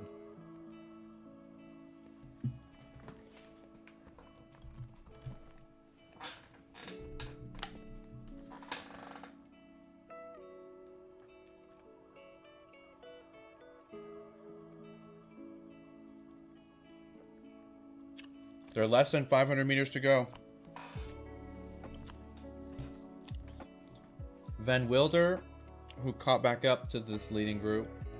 Ben Healy, Paré-Peintre, Buitrago. Van Wilder's not in. I don't think Van Wilder's going to be in contention because he's leading out Paré-Peintre.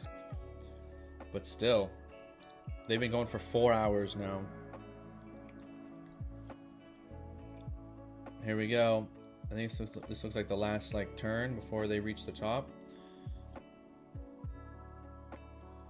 Who's gonna attack? Ben Healy goes. Ben Healy goes. Paré-Peintre in his wheel. Almost. How many more meters do they got before the end? Oh my gosh, what an attack from Ben Healy. Turn the corner. We're almost there. Ben Healy goes. There goes Paré-Peintre. Oh! There they go! Paré-Peintre! Paré-Peintre is going to take it. Oh my gosh, what a stage win. Wow. Ben Healy second. Buitrago third. Wow, what a sprint for the finish. Paré-Peintre wins the stage. Wow, what a... There goes Tadej. Tadej and Jonas. No bonies available, but he's going to try to gap him. Oh, he does a little bit. Does he? No, Jonas in his wheel. We're good. They're good.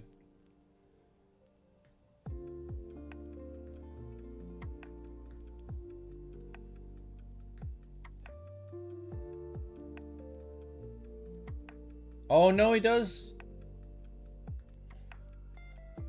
I think Tadej gained 2 seconds there. Wow. What a stage.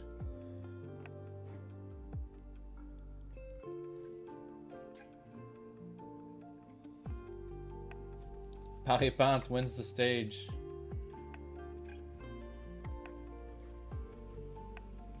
Wow, what a stage that was. Holy moly.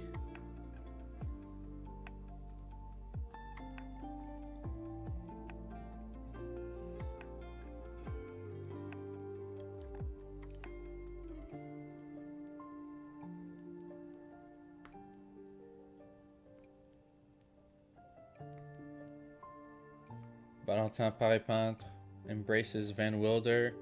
We did a crazy good lead out. There's Primoz and Florian Lipowitz. Where's Oscar Onley? Where's my boy Oscar Onley?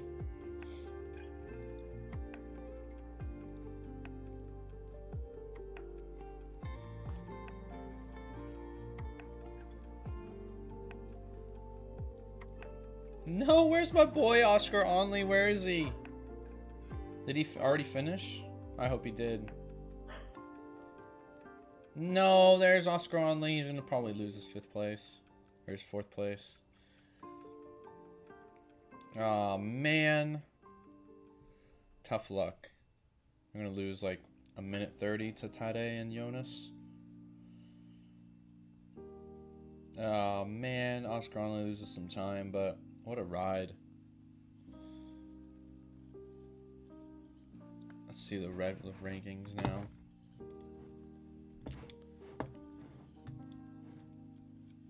Yeah, I think. Yep, Tadej still in first. Jonas extends his lead to close to 5 minutes to Florian Lipowitz. Paré-Peintre wins the stage.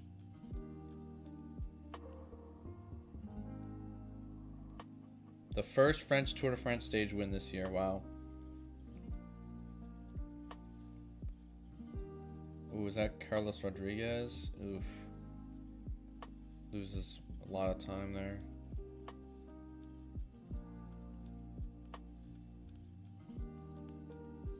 Dang.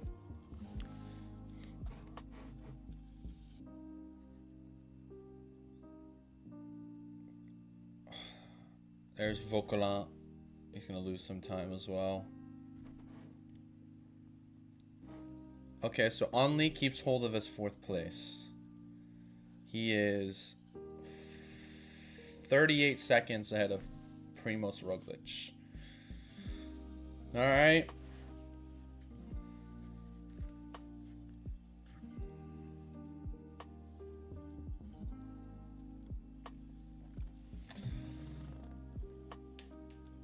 Man, what a stage that was. Holy smokes. Man, I thought Jonas rode a great race. Like, made it hard. Just Tadej was in his freaking wheel the entire time. Is that Tadej's girlfriend? Looks like it, yeah. I thought she was racing in the Giro. Or in the Giro d'Italia women. Did they finish already? They must have. Oh, here we go. More. Vauquelin 6th. Ben Healy goes back to 9th.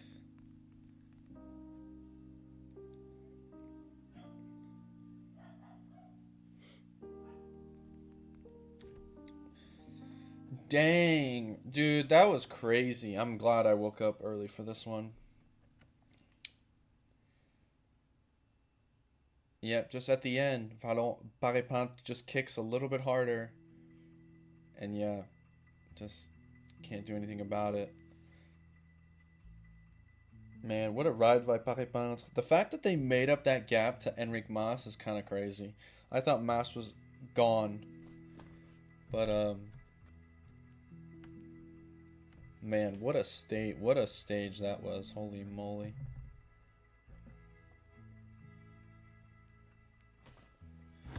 Stage ranking. Yep, there it is.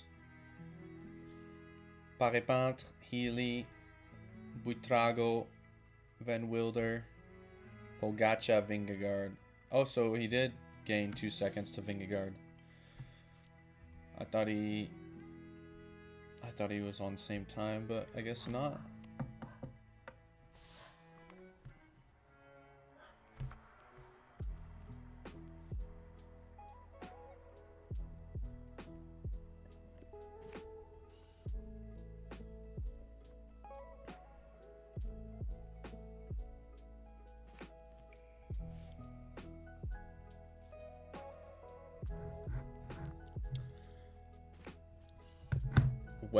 Well. There it is. Oh, thank goodness. I almost just spilled my coffee. That would have been bad. That's it. That's stage 16 of the Tour de France. That's the 11th time that Mont Ventoux has been in the Tour de France, as they just stated right there on the stream or on Peacock. Man, that's just, look at that view. That's just crazy.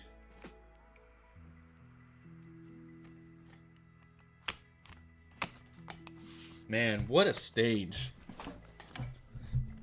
Holy moly. If you are just tuning in, we just finished. Yep, Tadej still in yellow. Not surprised there. Ben Healy goes up a spot. Roglic goes up a spot. Yeah. I think there was an interview earlier, or maybe it was yesterday or earlier today, where Jonas was like, I wouldn't mind losing second if it meant I try to go for first, I think was what he said. Like, he doesn't mind, he doesn't really care too much about second place. He wants to try to win the tour. But like, after today, I'm like, dude, there's nobody close to him or Tadej. Everyone, it's just him and Tadej, and then everybody else. There's nobody even close. So I'm like, I mean, you might as well take your second place, right? I thought Visma had a good race today. They did exactly everything to plan. Just Tade, they couldn't drop Tade. That was it.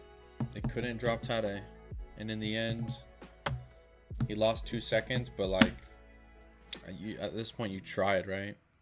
You gave it your best. Yeah. What a crazy stage that was. Holy moly. Alrighty. Should we take a look at tomorrow's stage? Not sure if I'm going to go live for tomorrow's stage, but we can just take a look. Tomorrow, we go from Bolène to Valence. Bolène to Valence. 171k, no, 160k's. It's a flat stage. Doesn't look like there's going to be much of a GC battle tomorrow. Probably one for the breakaway, I'm going to guess. Another big breakaway.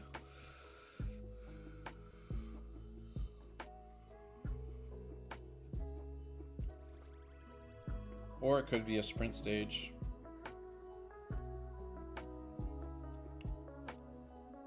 I'm going to guess sprint stage.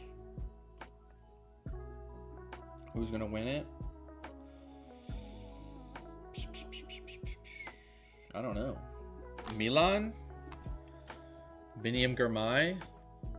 Could be Biniam Girmay. He hasn't showed up yet in this tour yet. And after today, after a long mountain stage, Jonathan Milan could be cooked. Does that mean I want to look at the green jersey rankings? Did Tade take any points today?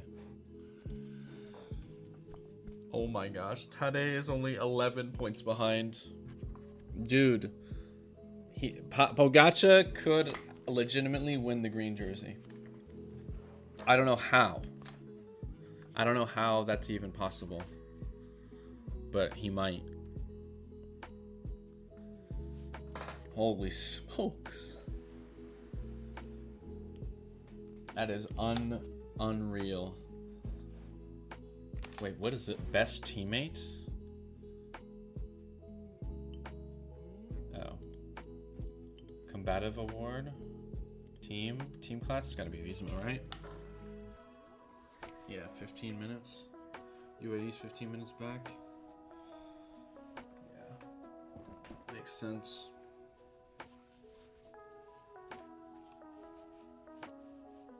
Ooh-wee. What a stage. Unreal stage right there.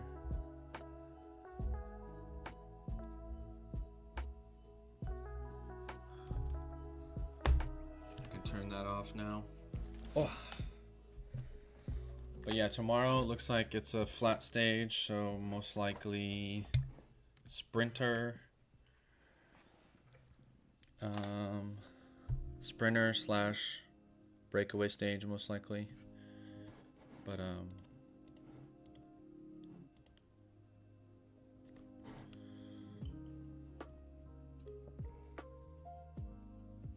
oh, what up, Maximus? Thanks, bruv. Dude, you missed it. You missed an insane stage. You missed an insane Tour de France stage. It was pretty nuts. But in a bit, I'm gonna go to the bathroom real quick, and then we're gonna go over some rugby stuff, and then we're gonna do some rugby stuff. We're gonna do some baseball stuff because I want to cover the Dodgers and the Padres, and then we might look what happened. Let me show. I wonder if they have highlights yet. They probably don't. It literally just finished. Oh, did I forget to put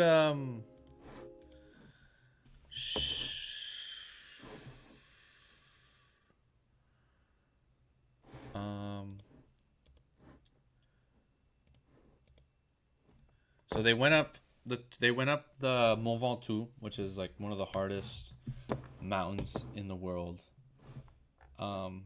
but a. So Valentin Paré-Peintre was in. They were like in the breakaway, so they went up the road and they went for the stage, and then there was a big sprint for the end between him, Ben Healy, and that's it. Those two guys, they went for the win. But yeah, dude, look at this. It's like flat the whole way, and then all of a sudden, zoom, right up the climb. It's nuts. But tomorrow, it's flat most of the day. But then the day after that, it's even. This is crazy. Look at this one. Up, down, all the way up. There's 3 insane climbs. There's 3 like at least 1 hour climbs tomorrow. Ugh. That's brutal. Brutal. But yeah. So, yeah, pretty crazy stage today. But now we're going to go over some rugby because that's what I've been waiting for this whole time. I'm sure that's what you probably know more about than this. All right, so we talked about... I didn't even know this was going on until I checked this morning. I thought this was tomorrow. I thought it was Wednesday night, but it was. I guess it was Wednesday. It was their Wednesday, or was it Wait. I guess it was for them. It was Wednesday, I think, or was it Tuesday night? I thought it was Wednesday, but maybe I'm tripping. Maybe I saw it wrong. But yeah, the Lions actually almost lost to like a Barbarians team, which is kind of crazy.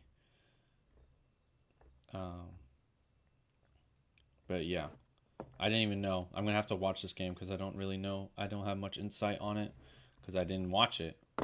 I was asleep. But all right, let's talk about the real games that I actually watched.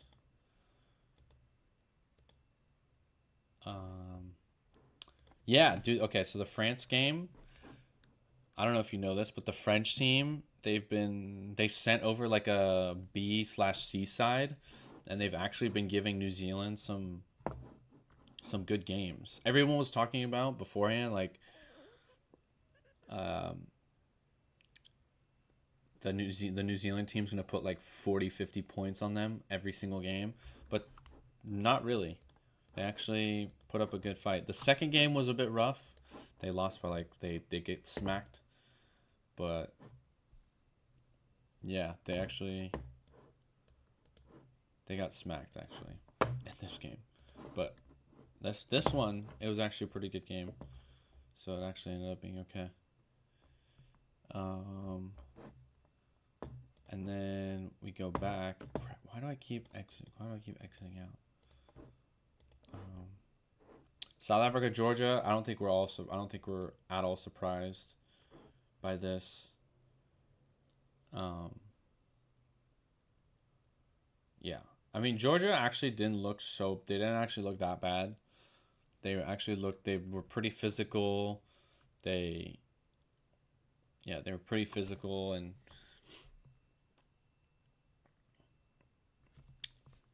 they actually held their own when it comes to like scrums and lineouts. But I mean, what did you expect? It's South Africa, the #1 team in the world, playing Georgia. Not really surprised. Not much to talk about there. Bro, why does it keep doing this? Please stop. Well, you know what? I'm just going to do another tab. Duplicate. And then we can just look at these scores like this. Argentina, Uruguay. I didn't watch this game either, but it looks like pretty dominant from Argentina. It looks like in the first half it was pretty close. Yeah, it was 12-7 in the first half. All right. But then Argentina pours it on in the second.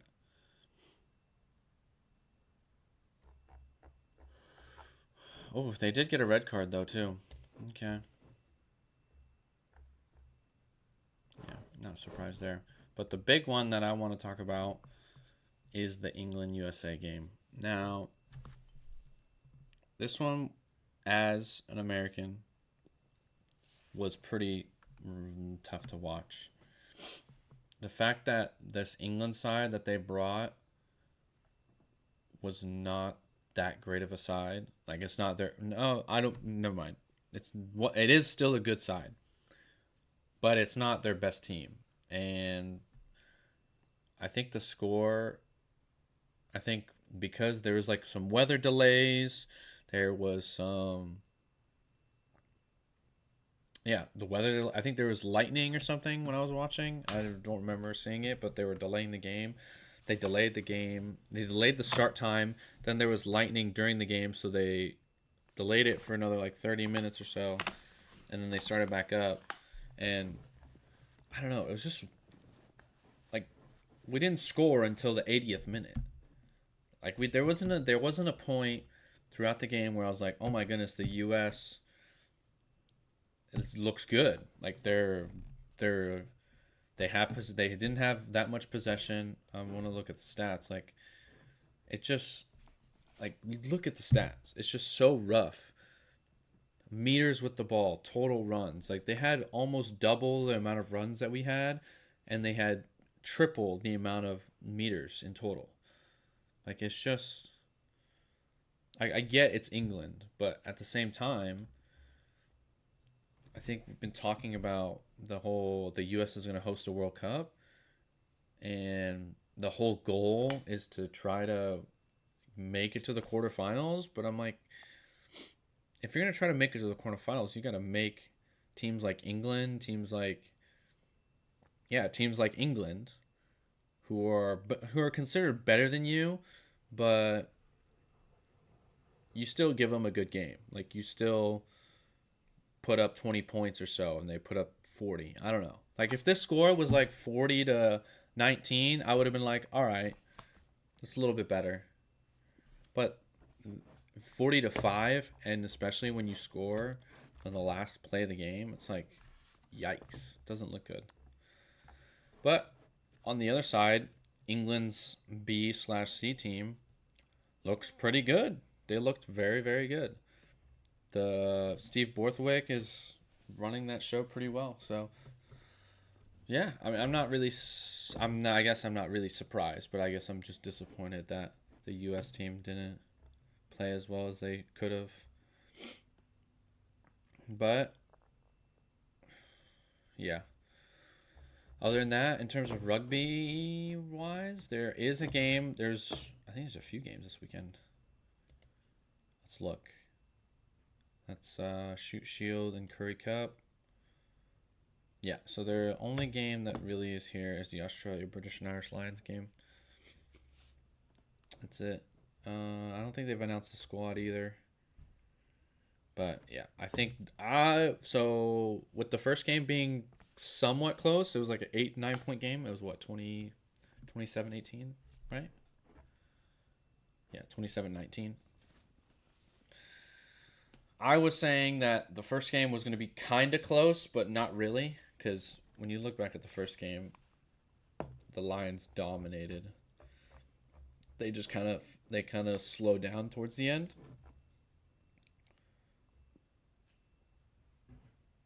I guess when you look at the stats, it's not as bad as I thought. But watching the game, I could definitely go, okay, the Lions are dominating right now. They look good. I was expecting like an 8 to 10 point win in the first game. I do think the second game is going to be the tight. I think it's going to be the closest. I still think the Lions will win, but it won't be a lot. It'll be like 3 to 5 points ish. I think that's what it's going to be like. And then I do think the last game is going to be a blowout. I think the Lions will destroy them in the last game. But you never know. It's rugby. Things could happen. Australia could go crazy and win the game. So, I don't know. You never know. Other than that, there's nothing else in terms of rugby. Unfortunately, we're kind of in a lot of the summer tests are done. The New Zealand tests are done. New Zealand won 3-0. Does England have another game? I don't think they do. Yeah. Okay. let's go. Oh, I could also talk about golf. The golf. Big day for Mr. Scotty Scheffler winning the Open in the UK. 17 under. Holy smokes. Dominated. Holy crap. I didn't watch much of it. I just saw the news that he won. I did see Bryson DeChambeau go into the last day with the lead. Or not the lead. The clubhouse lead. And I was like, he started with a 78 and then goes 65, 68, 64. Pretty good. But just such a terrible first round that he just couldn't do anything about it. Yeah, so Scotty Scheffler wins the Open. For baseball, Mexico, LMB, what? Okay, let's take a look. My San Diego Padres. We have been doing a lot better, especially with the Dodgers losing. I think they've lost 8 of their last 10. The Padres have been kind of like sneaking in games every now and then. But, yeah, they're still in this hunt. They're, what, 4.5 games back? 3.5? 4 games, I'm going to get? Yeah, I'll just say 4 games. They're 4 games back. They're definitely well in control of the... Oh, the Giants have lost 5 straight. Not so good, huh? Whew. A little bit tired there. I am exhausted. Yeah, okay, so here's the rankings. I think, what is it? The 5th, 6th, and 7th go to the wild card. Mets, Padres, Reds, I think is what it is. Yeah, Mets, Padres, Reds. Dodgers no longer having the best league in the best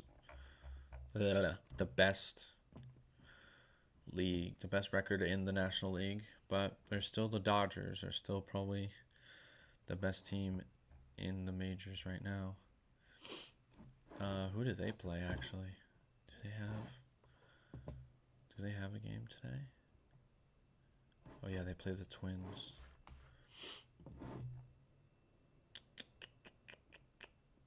Yeah, they play the Twins. The Twins are not very good, so they should win. But they lost yesterday. Or did they?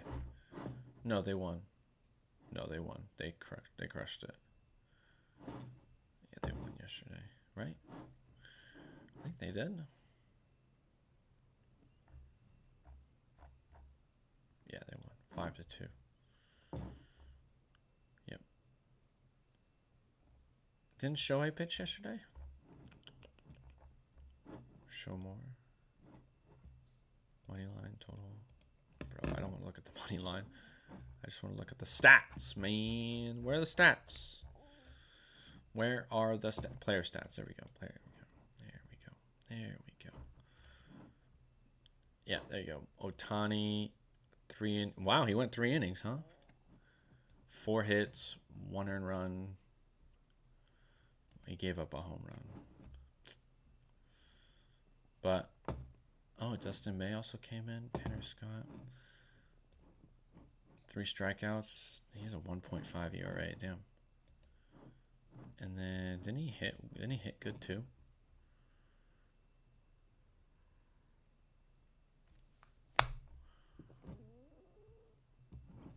So they put him here, but then they don't put him in. He was batting. Was he not?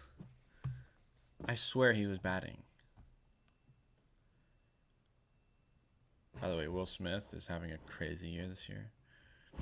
I thought he batted. He had to. There's no way. Why don't they show him on here? Yeah, he did bat. He had a home run. He went 1 for 4 with a homer. This sometimes. Will Smith had 2 homers. Wow. Okay. Alrighty. Well, there we go. There's that. I think there was some stuff going on with darts. They had some darts stuff today. live, I guess. Yeah, live darts. Oh, where's my boy Luke Littler?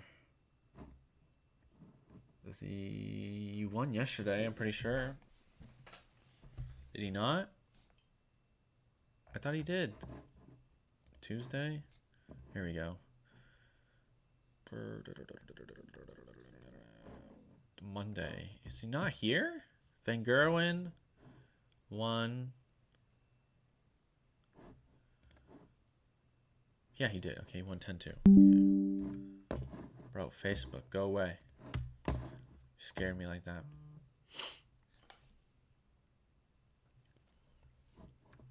Yeah, Luke Lickert won. Alright. Anything? I don't think there's cricket anywhere. Soccer, I don't think there's anything going on. Esports. Let's take a look at esports. Is CS going on right now? Nope, it's all League of Legends. I don't care. MMA? We could look at MMA. There was Fight Night on Saturday. What's it called? Mr. What's his name? Where is UFC? PFL. I don't want PFL. I want UFC. Where is it? UFC. What? UFC.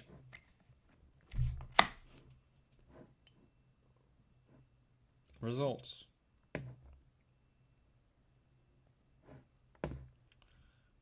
June 14th. No, it wasn't June 14th. It was last week. Where was it? Where is it going on?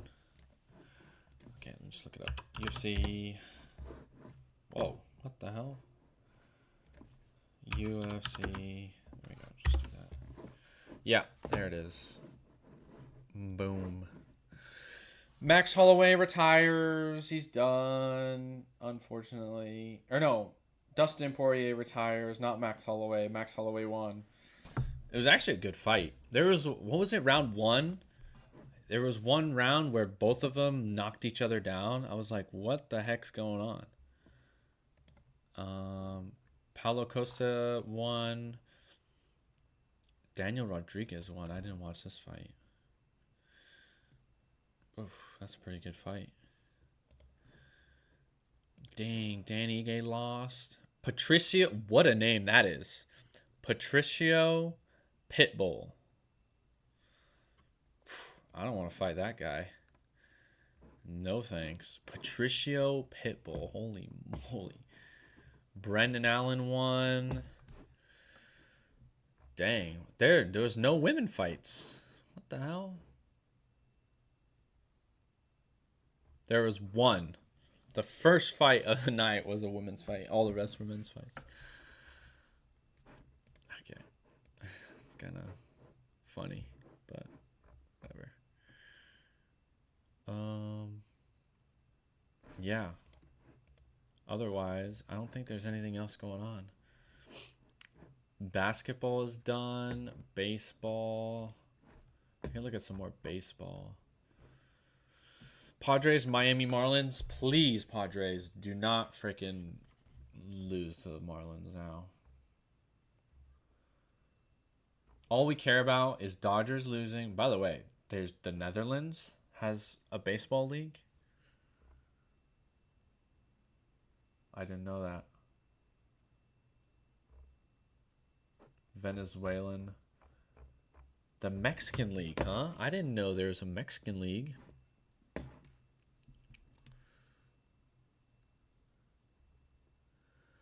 Diablos Rojos. Damn, they're good. They've won 70% of their games. Oh my gosh. Monterey. I think we've just unlocked something in my brain. Now there's a Mexican baseball league. Time to be a Mexican baseball fanatic now. That's crazy. They're so good. They've won 5. How many have they won? Okay, they've lost 2. Okay. But damn. That's pretty crazy. They're good. All right. Well, no news, nothing. Okay.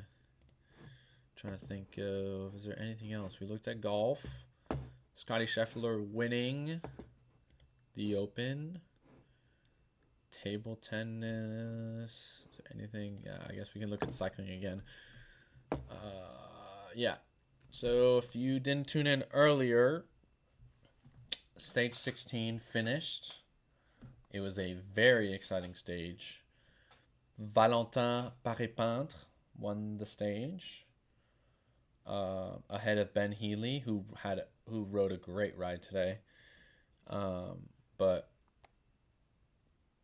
yeah, and then the other big news of that stage was that Tadej Pogačar stuck with Jonas Vingegaard all the way through to the end. Even gained 2 seconds on him, but I wasn't really surprised. The only part that I was, I guess, hoping for was that Jonas would gap Tadej a little bit, but Tadej is just too strong at the moment. But Jonas fought well. He attacked Tadej when he needed to, and yeah, he tried his best, and Tadej just wouldn't budge. So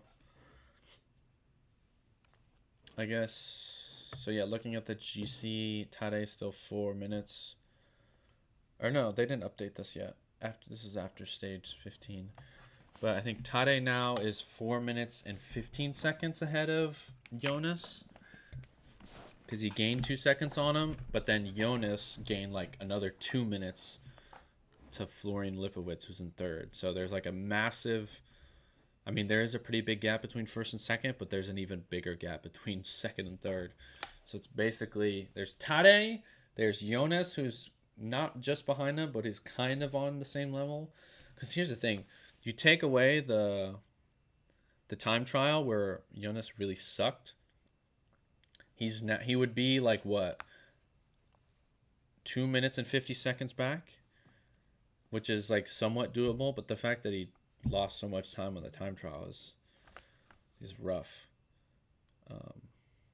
But yeah, there's a big gap between second and third. My boy Oscar Onley still in 4th place. I think he gained time on Vokalin, but he lost some time to Roglic. I think he lost like 30 seconds to Roglic, so he's still in 4th. Ben Healy moved up to 9th. I saw that. I remember that. I think the person who's in 10th right now is like 20 minutes back from Tadej, which is crazy. The guy who's in 10th place is 20 minutes back from Tadej Pogačar. It's unreal. So that's that for sports, at least for today. If you're just tuning in, we just finished watching Mont Ventoux. We can take a look at the stage for tomorrow. The stage tomorrow goes from Bolène to Valence. It's a flat stage. Shouldn't be any GC contention, like any time gaps or anything like that. So it's probably going to be a sprint stage. Could go to the breakaway. There is a climb. What is that? 50 Ks from the end? No, I don't think so. I don't think it's going to be a sprint stage. I think Lidl Trek will control the breakaway. We could see like Lenny Martin did the... Hold on, let me look at the rankings. Climber. General rankings. Is Lenny still... Nope. Pogačar is in Polka Dot now. Well. Okay. He's leading in the yellow. He's leading in Polka Dot. And he's almost leading in green. This is crazy. Yeah, stage tomorrow is pretty brutal. Or no, stage tomorrow is flat. But then the day after, Col de la Loze, it's a crazy stage. It's a nuts. We go up. We go down. We go up. We go down. And we go up. It's going to be a brutal one. Probably it's going to be something similar to today where Visma tries to drop him or makes it hard throughout the whole day. But this looks rough. And then stage 19. Stage 19 is also another hard one. La Plana. Oh, man. And then stage 20 is hilly. This will be a breakaway. And then Paris Champs-Élysées. Yep. We're almost there. We've almost made it to the end. But, yeah. Côte de la Loze. La Plagne. That's where this tour is going to be decided. Whew. There we go. That's all the sports for today. If you're not aware, I'm going to I'm going to go to the bathroom real quick. Gotta refresh, get some more coffee. I don't know if I'm going to get some more coffee. But we're going to play some video games. We're going to play some Destiny 2. The new DLC came out. So we're going to play some of that. And then if you guys, I know it was early. I started the stream at like 6 a.m. So some of you guys might be just tuning in. If you guys want me to go over the rugby games again, we did it before, or not before the stage. We were doing it during the Tour de France when we had some time. So if we want to go over some rugby stuff, we can go some rugby, maybe some baseball. Go back again, but other than that, I'm gonna use the restroom real quick, and then when I come back, we'll play some video games.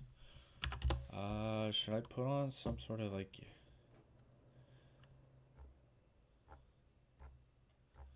Should I put on like a YouTube or something?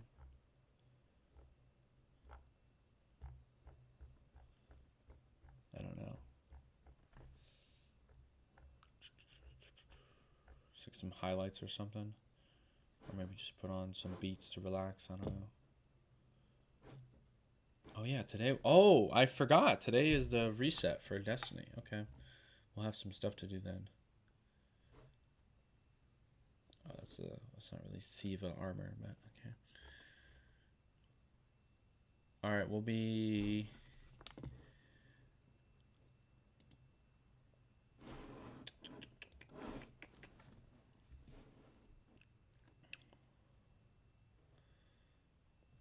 I will be back in a bit. I'm going to use the restroom. Let me see if I can pull up my other scene. Oh, there it is. Do you guys see that? This is the logo. The Den. This is the Den logo. Does it work? Can you guys see that? Oh, yeah, it looks sick. Oh, that's freaking dope. That's freaking sick. Oh, wait, let me see if I can add something. No, I don't want to add a scene. Oh, I want to add an image. Text. Yes. Bathroom break. Bathroom break.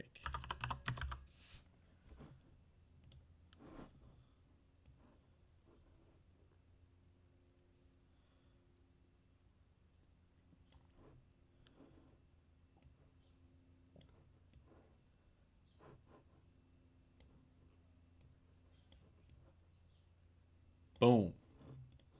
How does that look? Bathroom break. Dude, doesn't it look good? It looks sick. Oh, you guys want to watch Try Not to Laugh, or do you guys want to watch the? All right, we can put on. We can do. Try Not to Laugh while I'm gone.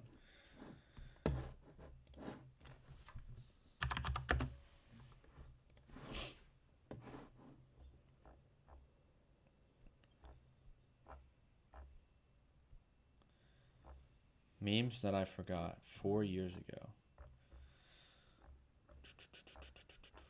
Oh wait, what was the guy called again, Max? The guy that we were watching before? Who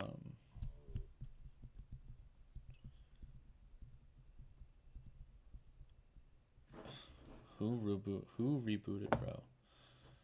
Oh my goodness. Offensive memes. Bro, what is this? What is this? An hour of this. My goodness. If you laugh, you restart.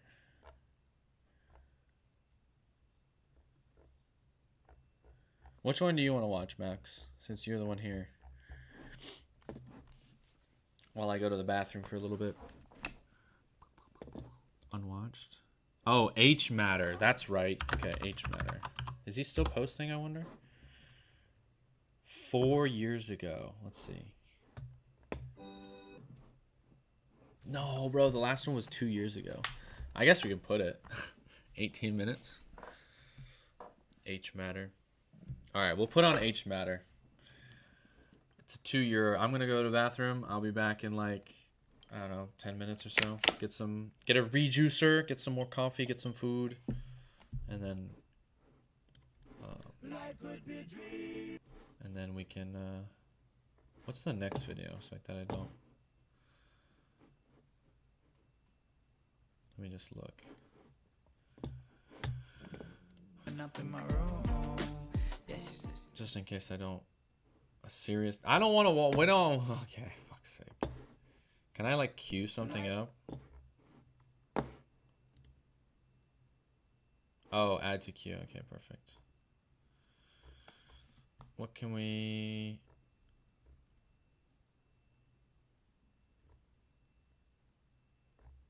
Yeah, okay, we'll queue that up. Just in case. But I'll probably be back before then, so. Alrighty. Enjoy your try not to laugh while I use the restroom, so see you in a bit.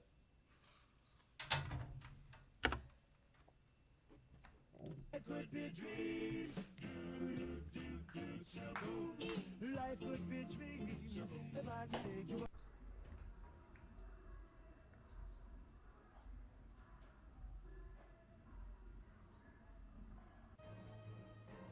What are you doing?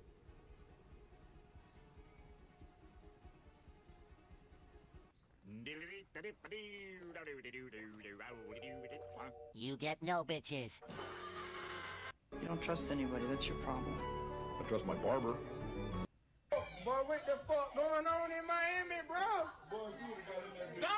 Shit, that shit just disappeared.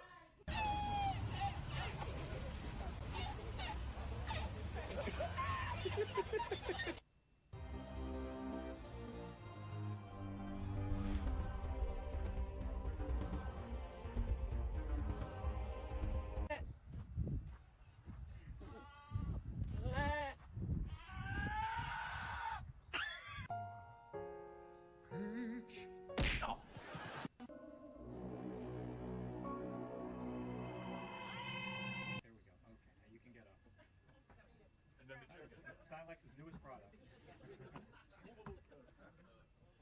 There. Hey! Faggot! Oh, it's one of these things. Hello?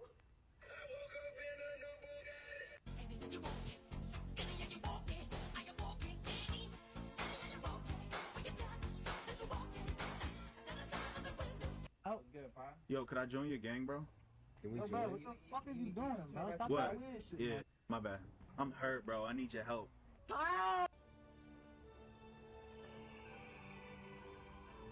No.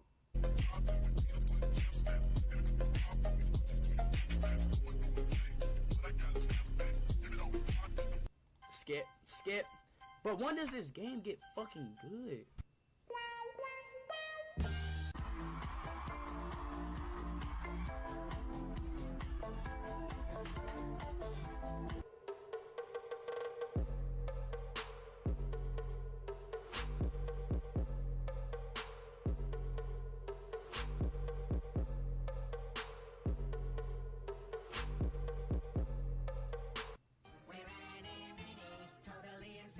He pushed me out and faced me.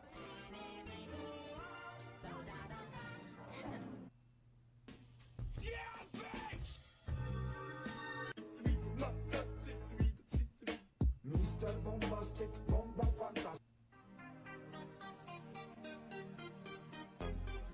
Lady, don't hurt me.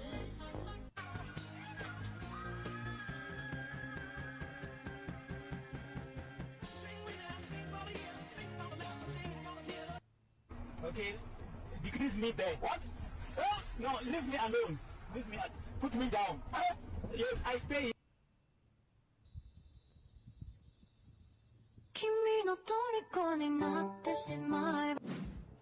watch till the end for the next featured comment. А как ты относишься к курящим девушкам? Не люблю, когда курят. Только с кальян. Я не курю кальян. Сигарета это не мое. Гло. Ну, под человека как бы меняешься.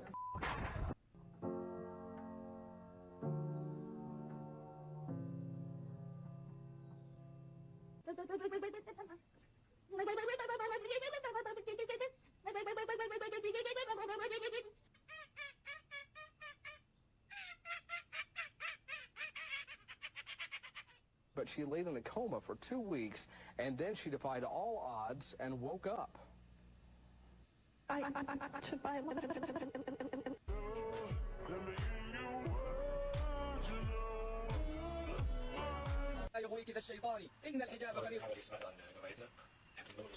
الساعة 9 12 بس راح تنبسط كثير معنا خاصة نزل شو حسين بموت بالجمال انا الله يسعدك حلوة Okay, here we go. No! Oh, you didn't get me, my boy! Bam! You tried, though. You fucking tried. Hold on, watch out before I celebrate. There's a motherfucker up there.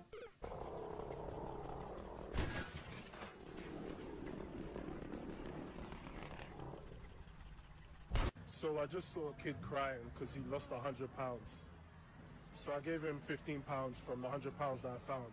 See, when God blesses you, you have to bless others. 哎呀，我送来了许满月糕，喊着响亮的口号，前方和人里报上边有人没。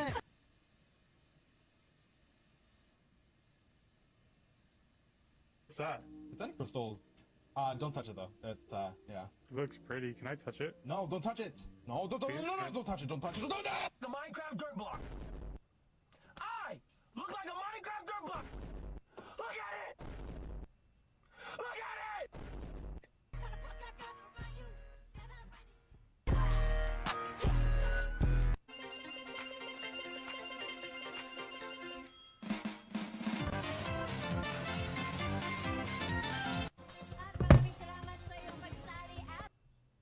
Boom. What up? We're back. Oh yeah. The Den logo. It's pretty dope. I'm very happy about it.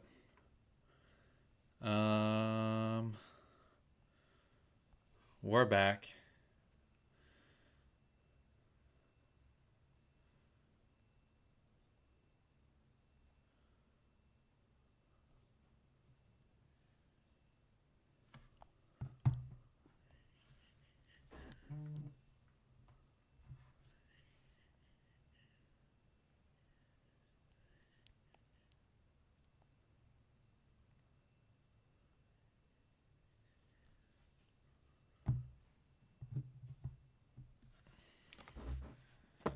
Okay, yeah. You guys want to look at the Den logo? It's pretty sick. I freaking love it. So we have two logos, actually. We have the starting one. So we have this one. Starting soon. We got a beer, of course. Controller, rugby, headset. And then movies at the bottom. Actually, I need to talk about movies, because there are some pretty dope movies that are out. Or that are coming out. And then we also have this one, like the bathroom break / the end one, where see the goose is gone. But I don't know. I think I love this. I love these two logos because they look sick. Freaking are awesome. But well, were you guys enjoying your try not to laugh? I couldn't even tell. I was only gone for 5 minutes. So we're actually okay. But yeah, okay, we can get rid of that. We're done with the tour for today.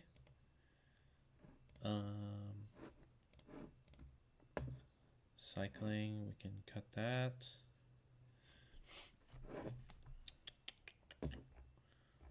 Wild editing, just get rid of this. Boom. All right.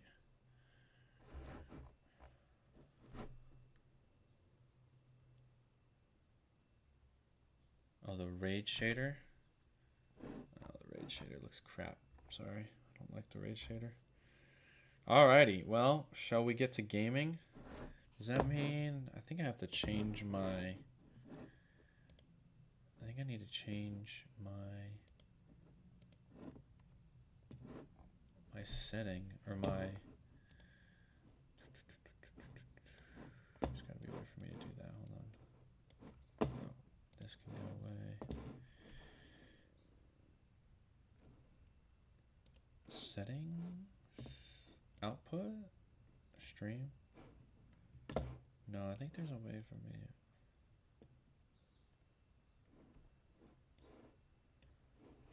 Let's see.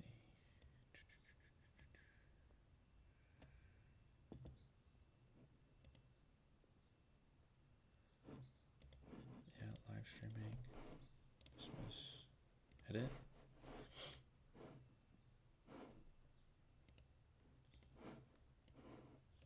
Okay. Destiny 2. Edge of Fate. Game. Let's see. Save.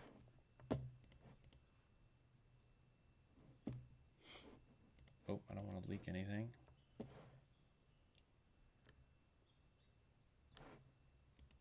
Oh, wait, that's the wrong. It's not even the right one.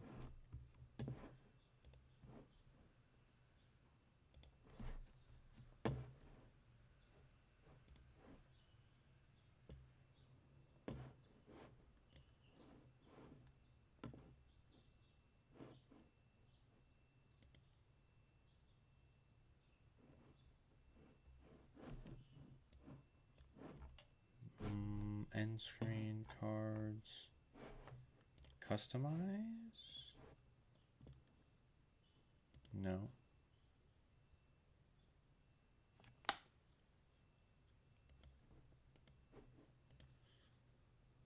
Details. Bro, where is the... Is it not in here? I thought it was in here. Settings. We're doing awesome fly boys. I thought I figured this out earlier, but I guess not. I thought there was like a... Settings? No. I thought there was a way for me to change the gaming section, or like what we're doing, like what we're talking about, like if it's sports or if it's games.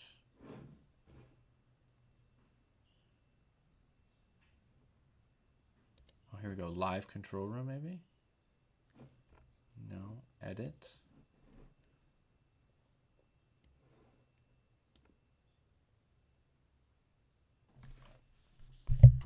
Wii gaming. Save. Yeah, you see sports. How come there's no stream settings? Stream health.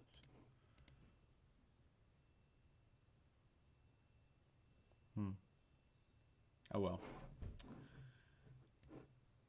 We can,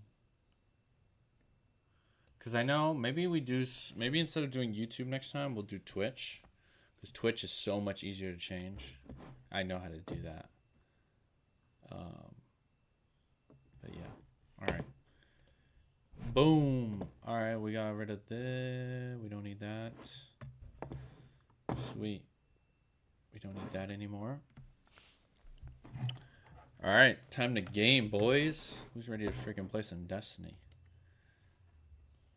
Hopefully all goes well and the audio is good. You guys can see me, see the game. Hopefully everything, it should work just fine. Tested it out earlier, so it should be good.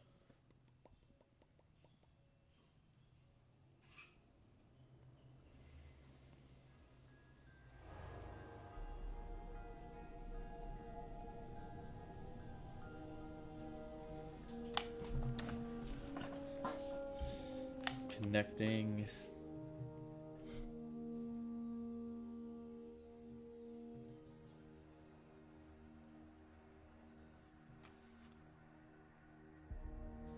Boom. All right. We should be good. I can see it on my screen.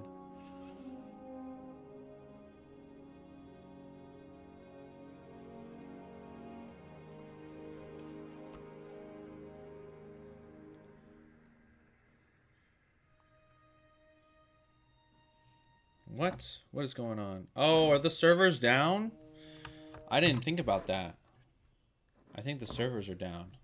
Because there's the...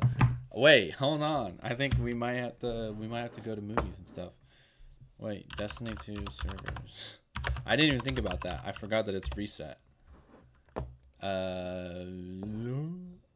Tuesday. 10 a.m. Well, we got an hour and 15 to kill. Do some stuff. All right, we can talk about movies. Movies. Wait, no, not movies. Joy. What? Movies. Our new releases, I should say. New releases. All right, so the last movie that I saw in theaters was last week, and it was Jurassic Reborn. It wasn't Jurassic Reborn, but it was the Jurassic World one. What was it called? I think it was Jurassic World, right? Yeah, Jurassic World Rebirth with Scarlett Johansson, Jonathan Bailey, this guy who was pretty good. Not the greatest movie, if you ask me. Yeah, you know what? This 6.2, this is like perfect. It's exactly what this movie is. Super entertaining, lots and lots of plot holes. I mean, I had fun watching it, but like, would I watch it again? Probably not.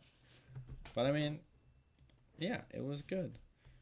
Not too shabby. The one that I'm really looking forward to is Superman. Frickin' Superman. I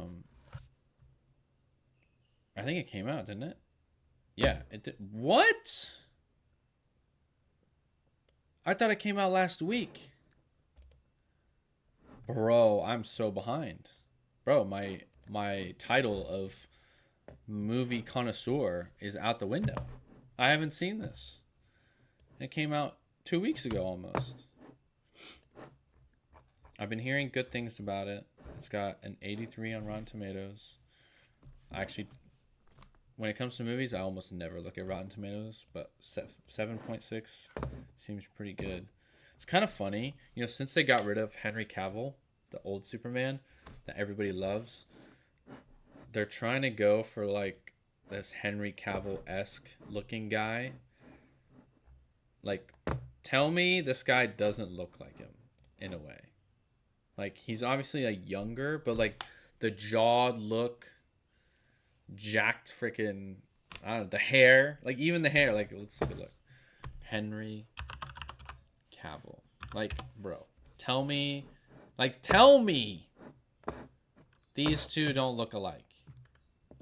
Like, yes, I know the Superman look has kind of always been like that, but like, bro, I'm sorry, but it's like carbon copy almost. It's kind of funny. Well, let's look at all the Superman actors. Maybe they all look alike. Okay, maybe a little bit. Why is Nicolas Cage here? What?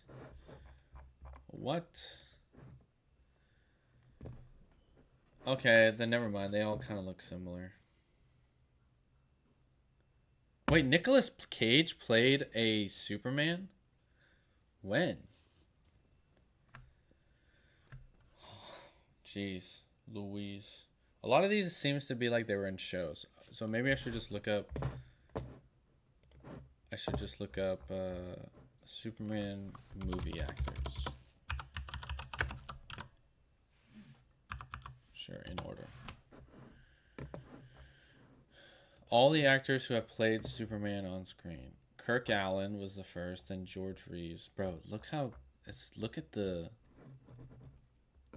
That's hilarious. Look at the freaking suits. Okay, Christopher Reeve. He's like the OG, one that unfortunately suffered a spine injury. Dean Cain played the Man of Steel in the TV show. Okay, I just said, don't give me TV shows.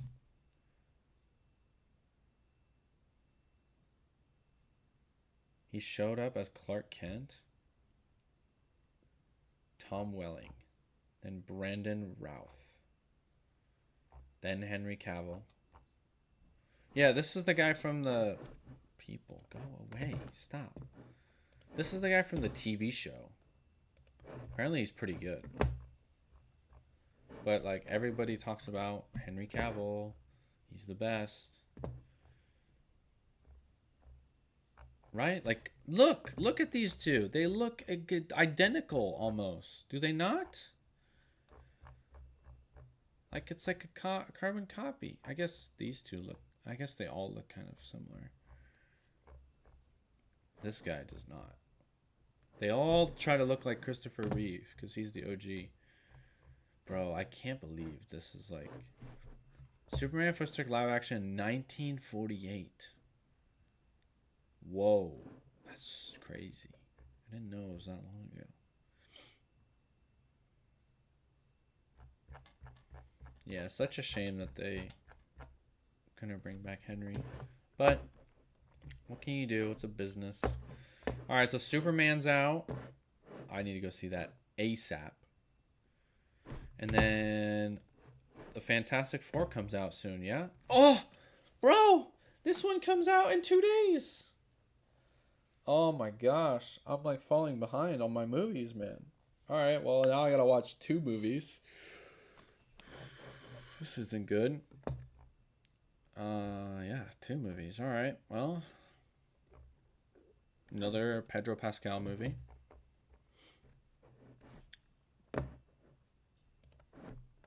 What's another one that we have to see? Coming out soon. Oh yeah, Nathan Fillion's in this one. He plays like doesn't he play like a villain? I'm pretty sure he plays a villain. Alright, what other movies have I seen? So I saw the Jurassic Park one. And then what did I see after that?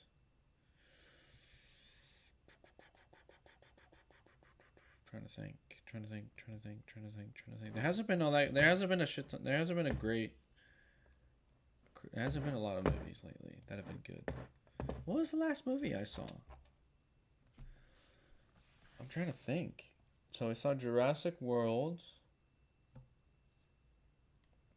And after that, what did I see? Oh, the F1 movie. Yeah, how can I forget that? F1 movie. Very, very good movie. I actually thoroughly enjoyed it. If you are a F1 fan and you like movies, I think you're gonna really enjoy this one. Now when it comes to racing movies in general, I think the best one is still Ford versus Ferrari. That movie was kind of iconic in a way, but the things that this movie does in terms of like the cinematography, the fact that Brad Pitt and Damson Idris actually rode or drove the F1 car, or not, they didn't. It was actually an F2 car, I think, if I remember seeing. But it's kind of cool. It's kind of cool. You actually get to see like Brad Pitt and Damson Idris actually driving the car. It's pretty cool. They don't actually like crash the car or do anything like that, because in the movie there are crashes and stuff. But other than that, like, very, very good movie. The fact that they were driving during, like, it wasn't real racing, obviously, because it's a movie, but they were racing on the same tracks as the other drivers from Formula One. The fact that they were there with the other drivers is kind of cool. So I was actually pretty happy about that. The one thing that I will say about this movie is that it was a little bit long. When I first looked at it and I saw 2 hours and 35 minutes, I was like, "Oh, okay. We're gonna get to see some action. Like we're gonna go through like a whole Formula One season and all that." Not particularly. That's not what most of the movie wasn't very. It wasn't. I guess it focused on the season because it's obviously a Formula One, but like. I felt like the action sequences and, well, not action sequences, but when they were actually driving the car, didn't take up most of the time. I feel like it focused more on like the drama between the two drivers and all that, and the mechanics and the owner and all that stuff, and the drama behind the scenes kind of thing. When I was mostly expecting like just focus on the driving aspect, but I don't know. Like, it was a good movie. The 7.9, I probably would have rated it a little higher. I probably would have given it like an 8.2, 8.1, something like that. But I mean, yeah, I thought it was a good movie. I think it made a lot. I think it was successful. I think it made quite a bit of money. Yeah, Ford versus Ferrari. Yeah, like you see, like it's almost identical. It's almost identical when it comes to time. Like the first one was 2 hours and 35 minutes. This one 2 hours 32 minutes. But throughout the entire 2 hours and 32 minutes of Ford versus Ferrari, I did not feel bored at all. Like I was constantly engaged with the movie. Yeah, I think the other one just wasn't quite there. It was good, but it wasn't quite there.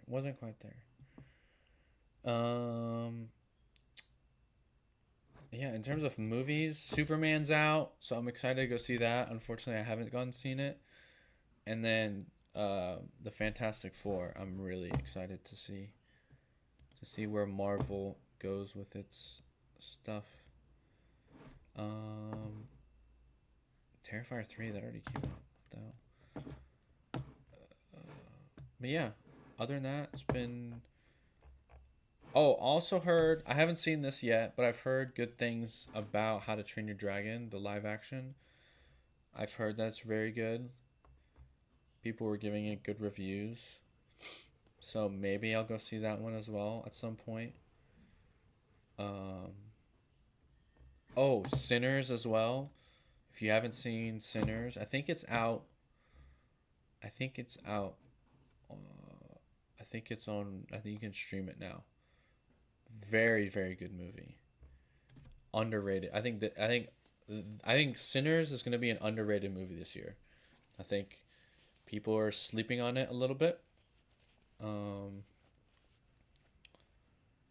Yeah, I think people are sleeping on it, and I think it's gonna do well. It could even win some Oscars. Michael B. Jordan's performance in this movie is fantastic, very, very good. Trying to think what else. Thunderbolts. I mean, it's Marvel, so it kind of has the action part to it. That's pretty good, but I mean, I'm just not invested in these characters as much as I was. Excuse me. As much as I was with like Avengers. Like they're trying to do an Avengers thing. It just doesn't work. It's not Avengers. It's not Captain America. It's not Iron Man. It just doesn't quite work. Like the only two characters that I've really, really liked and cared about were Florence Pugh's character, Yelena, and then the guy from Stranger Things' character. That was about it. Like the new Captain America, I don't really care too much about. So yeah, I mean, I thought it was a good movie. 7.3 kind of wraps it up. It's like IMDb 7.3. It's kind of what it is. Actually, I'd probably put it a little lower. I'd probably put it closer to high 6s. low 7s, for me at least.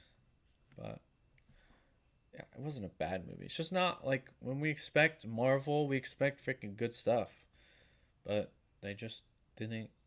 They haven't delivered in a long time. So yeah, movie wise, that's kind of it. There's not much else really out. There was Warfare that came out a little while ago. There are a few other movies that came out. I was interested in Dangerous Animals because I like me some horror a little bit, some animal, some shark. Other than that, I think people were saying Megan 2 is pretty good, but didn't really like the first one, so I don't really care too much about the second one. Smurfs is out. Les Schtroumpfs en français, mais non. This one's in English. The Smurfs. Rihanna's in this. It's gonna be another sing-along movie if you want to go see that. Other than that, I don't think there was. Okay, when I saw the Jurassic Park, there was a Odyssey trailer that was out. Odyssey. It was like a sneak preview. Yeah, it was like 30 seconds long. Oh wait, what? Oh no, that's AI. Don't fall for this. Oh yeah, and Mortal Kombat. There's a new trailer of Mortal Kombat. Yeah, here's the teaser trailer.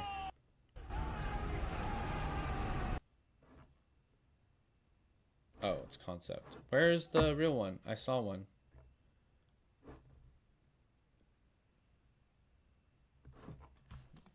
It's ad. It's like AI. Where is it? Is it only in theaters? Did they not release one in on YouTube? I guess not. Maybe they didn't. I thought they did. Oh yeah, the new Tron actually looks pretty good. We can watch it. You guys want to watch the Tron one? Since time began, man has gazed at the stars and he has wondered,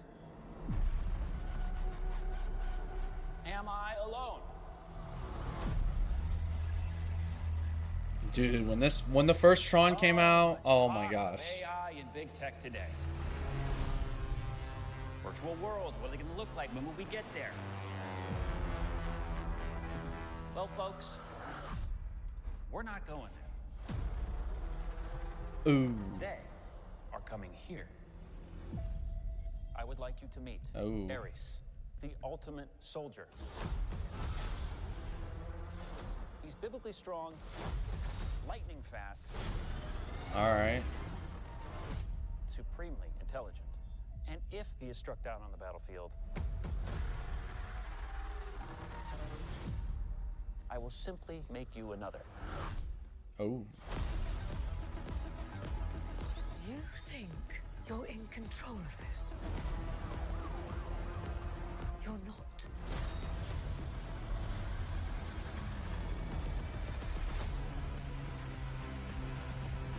Looks good, dude. What are you? What do you mean? He's a Tron. I'm looking for something. Who's he looking for? Something I do not understand.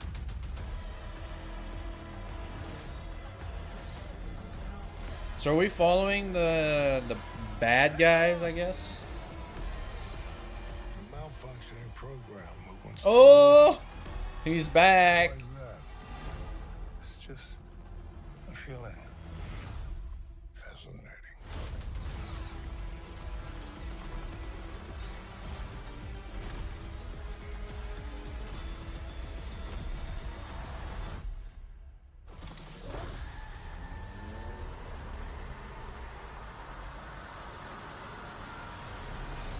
Okay, that's pretty cool.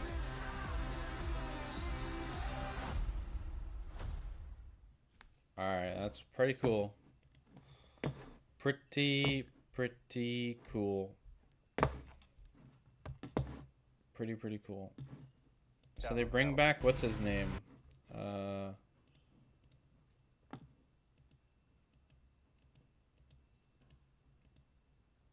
What's his name? I forget the actor's name.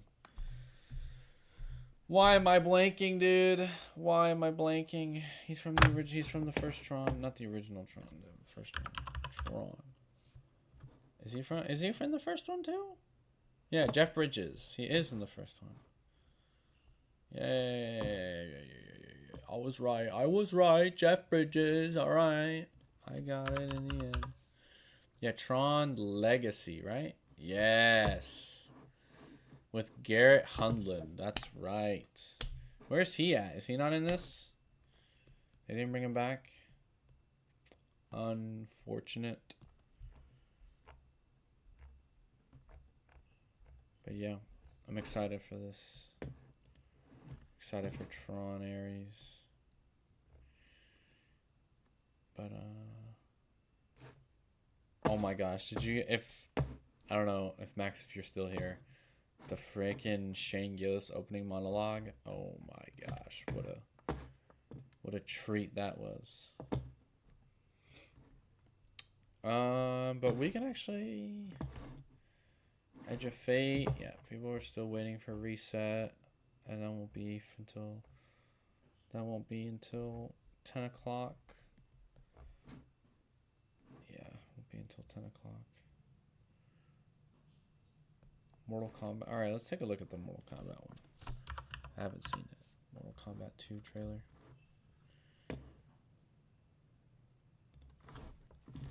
Ooh, it's rated R. All right, so some cursing, some gore. Uno mas, thanks. Oh, yes. You're Johnny Cage. I loved Citizen Cage when I was a kid. Thanks, man. I appreciate it. They should do a reboot. Nobody wants that. Shit went out in the 90s. Johnny Cage, you have been chosen to fight. Tell me you're not some crazy fans. How are you doing that? Are you coming or what? How are you doing that? His accent is so bad.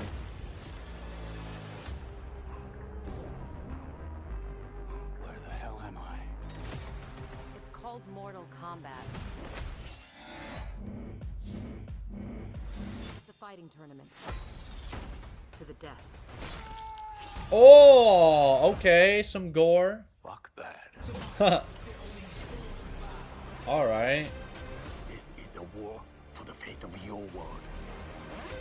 You dickheads in or what?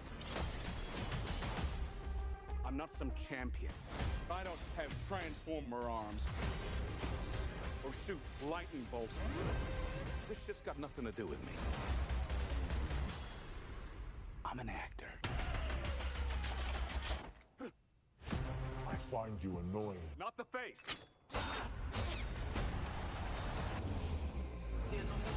Whoa, all right.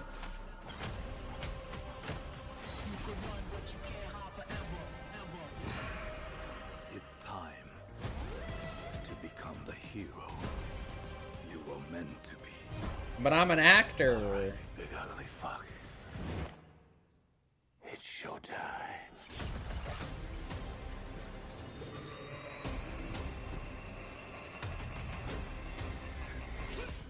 All right, well, it looks good.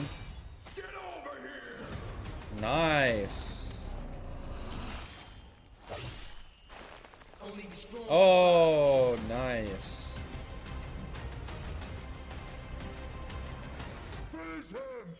Finish him.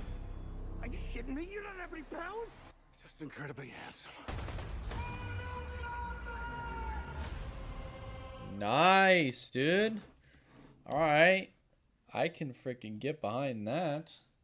Dude, they even bring back like some of the old the freaking sound effects and all that. Hells yeah. Hells yeah. Hells yeah. Okay. Alright, shall we game a little bit while we wait? What can we play?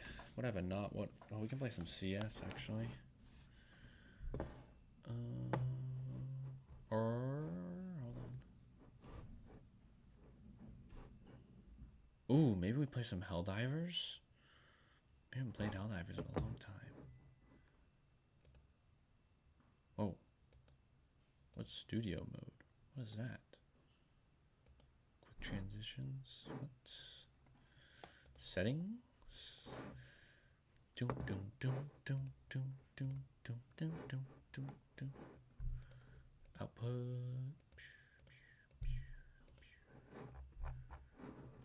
Cancel.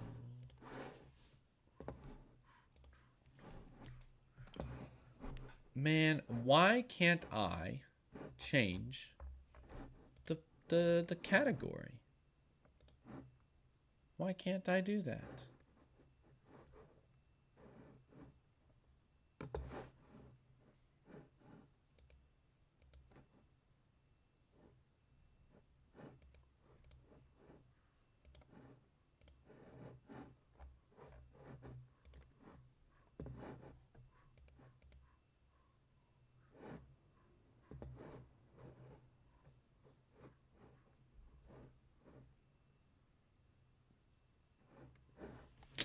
Man, this is annoying. Go live. Close.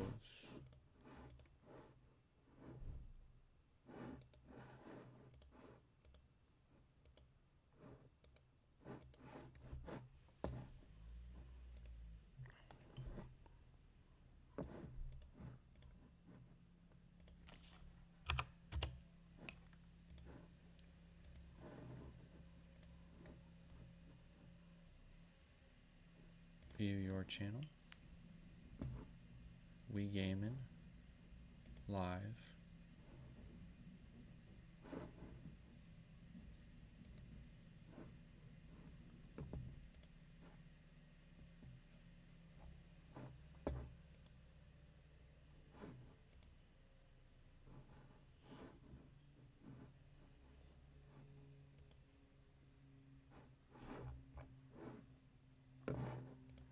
Customize.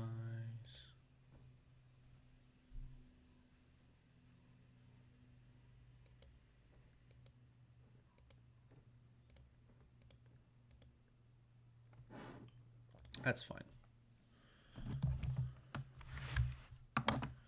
Alright, while we wait for Destiny to load, we're gonna play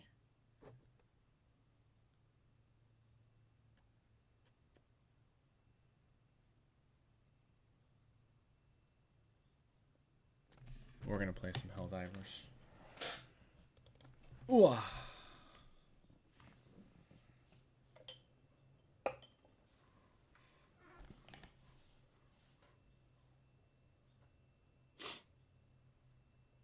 Nice.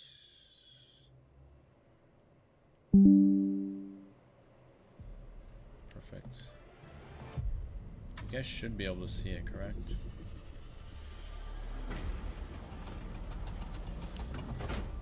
Oof, that's bright as hell. Oh, we got a new thing. Major order completed. Alrighty. Alrighty. Let's see the cape. How does it look?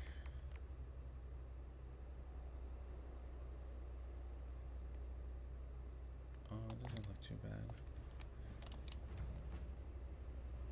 Control group.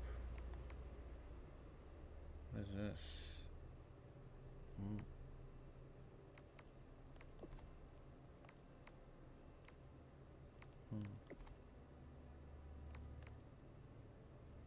Warp pack. Okay.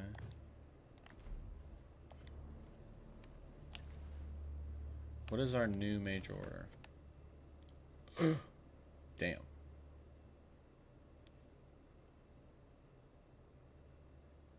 Damn.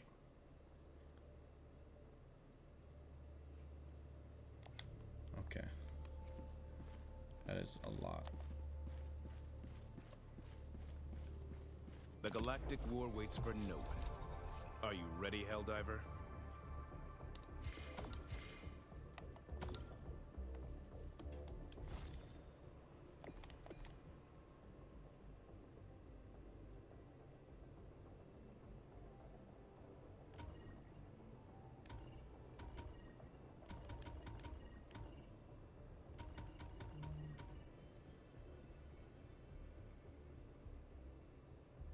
Fine, I'll vote for that. Oh, it looks like most people are on. on here?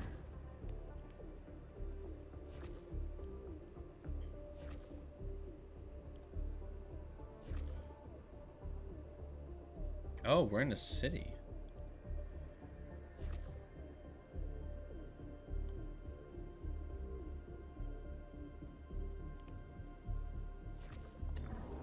You have a strategic eye.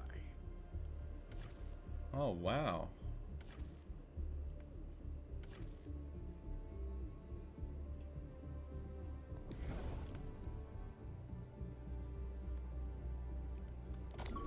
Alright, let's find some ongoing missions, huh? Allied destroyer coordinates received. Take us to the front. Initiating FTL jump to the Ahirt system. The Ahirt system.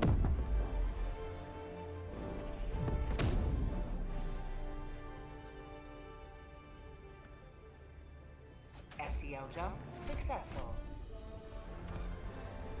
Mission coordinates locked. Hellpods primed.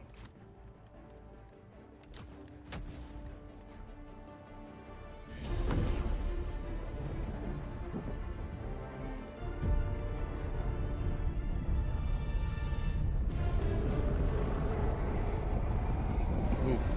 Frame rate drop. We're back though. Allied destroyer joining squadron, deploying Helldiver. Alright, we're good. Today the light of liberty will grace the skies of this world once more. Deploying equipment package.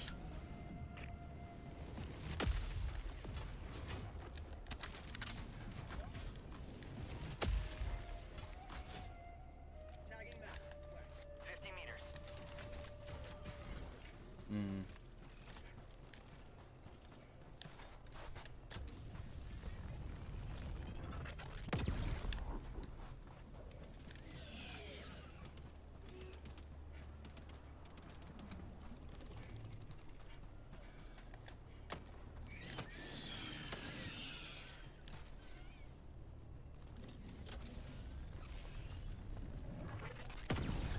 Sending in an eagle.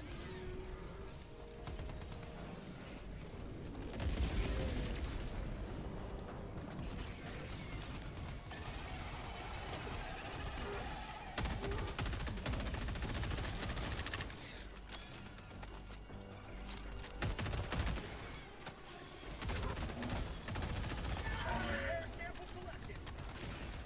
Package acquired. Friendly package. Reloading. New mag.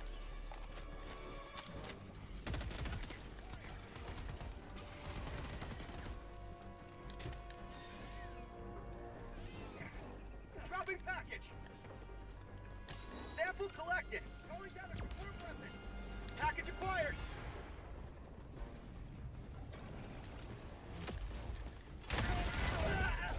No frickin' way. That guy just two-shot me.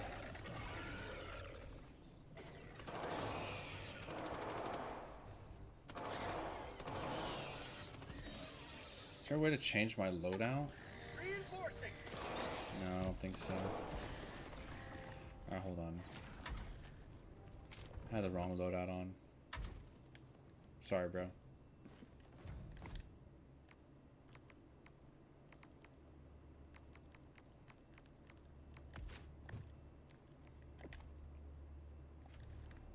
That's better. Helldiver, the super destroyer is ready for your next mission. Oh.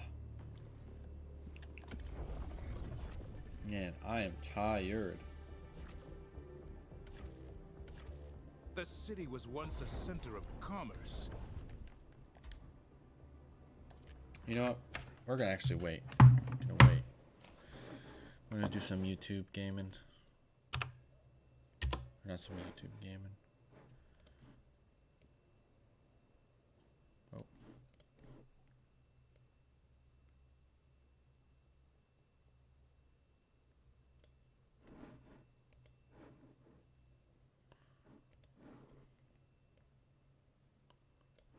There we go. Okay.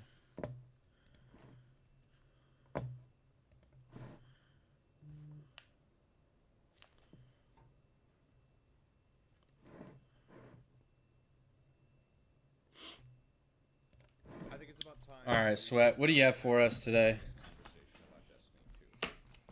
I've been getting asked nonstop the past week how What? I'm feeling about the expansion, and I refuse to answer because I think the raid is the biggest determining factor on whether an expansion is good No. in the eyes of the community or There's no bad way. in the eyes of the community. And as you can tell by the massive shopping bags under my eyes, the raid was one hell of an experience. Yes, the it D2 was. Twitter community is totally on fire right now because of the contest raid. There are a few different reasons, and we're going to talk Yeah, the about contest each. raid was First crazy. of which is that every single boss, all 4 of them, was a damage check in this raid. I think that is perfectly fine because contest raids are the pinnacle. This is the highest tier of anything that we have in Destiny 2 to say, I completed this and this is the most prestigious thing I can do in this game. It's something that you really should have to work extremely hard for and not something that you can first. Yeah, but at the same time, it's like, bro, isn't it nice to like have some sort of like puzzle mechanics too? Because I feel like if it's just a damage check, it's just like, I don't know, it just doesn't feel as good. I don't know. Maybe it's just me. And maybe it even takes you a couple of years to build up to it, because if I rewinded into my Destiny past, the first couple of years that I played Destiny, I would not be able to do a contest. I'll tell you that right now. I was a straight burger. Not being able to complete it the first couple of times is completely okay. I know a lot of people are going to disagree with that because we live in a day and age where people just want their instant gratification 24/7. That's true. I'm not completely on what you would call the elitist side. There are a lot of things that I think were really, really crappy about the contest raid. The first of which is that Bungie went completely hypocritical on loadout swapping. And let me true. Let me show you what we're talking about. You literally had to loadout Not swap. too long ago, they just nerfed basically the best loadout swap that you can do on a Warlock, which allow you to get a lot more damage on your Sanguine Alchemy. So what people would do is they would pop their well and then swap to the Sanguine Exotic so they could get a good amount of extra damage in their well if their subclass matched their heavy weapon. So for example, if you pop your well, you have the Queenbreaker on, you loadout swap to an Arc subclass, and your Queenbreaker would get bonus damage. So they nerfed it, basically alluding to the fact that... Bro, and then what they decide to do is for the freaking contest mode... Oh, I think he's going to go into it. Fans of us loadout swapping to get I know, they hate us loadout swapping. Maybe it feels like they didn't want us to get, but then in the contest raid, it was basically required that you were good at loadout swapping in order. Yeah, you literally had to do it. And the other big problem that I have So with it dumb. was weapon restriction. If there were like 3, maybe you could argue 2 loadouts that you could use the entire raid to clear this raid. If you used anything outside of that, you were probably not clearing. Yeah. The first of which was Thunderlord. If you didn't have Thunderlord with the catalyst, good luck clearing the raid. And it's not that I have some weird hate boner towards Thunderlord for any reason. I think it's more the fact that this is a weapon that's over a decade old in Destiny's history, and it's one of 2 things that's meta for this raid that you could use to clear it on contest mode. And it doesn't really require any real skill to use it either. You literally just stood there and held mouse 1 and aimed at the boss, and Thunderlord would do the rest of the work. I honestly think the best representation of this whole thing was a meme that actually floated around the community well before the raid came out, and it was, Well, let's see this it. one right here. That on the left is showcasing crazy weapon block you can hit with Okay, that's good. Silence and Squall, Rocket, weapon combo deluxe, and hitting 3.2 million damage, and then those who just mouse 1 with Thunderlord hitting 3.3. Oh I my honestly god. think that's probably what Bungie was going for here, was making a raid that was more mechanically challenging than anything. I do have a feeling that they knew what the meta was going to be for this, but hey, I could be wrong.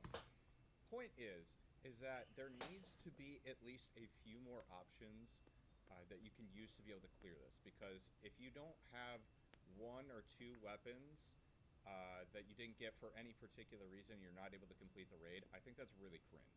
On top of the whole weapon It is thing, pretty they cringe. just overhauled the entire stat system. And True. we quickly found out that all the stats besides weapon and super do not really matter at all in a high-end setting. If you didn't have at least 100 super, you weren't building multiple supers per damage phase with your Thunderlord. And that also ties in with all the work that we did before the DLC came out.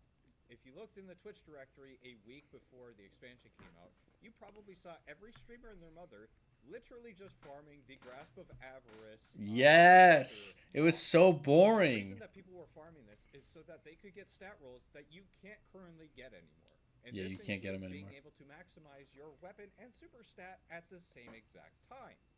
And to even go deeper into the rabbit hole was also the reason that people were farming exotics before the expansion came out. So that they could get closer to 200 weapon and 200 super stat on their damage loadout builds, which currently on the exotics that really help you push towards that, you can't get those rolls anymore.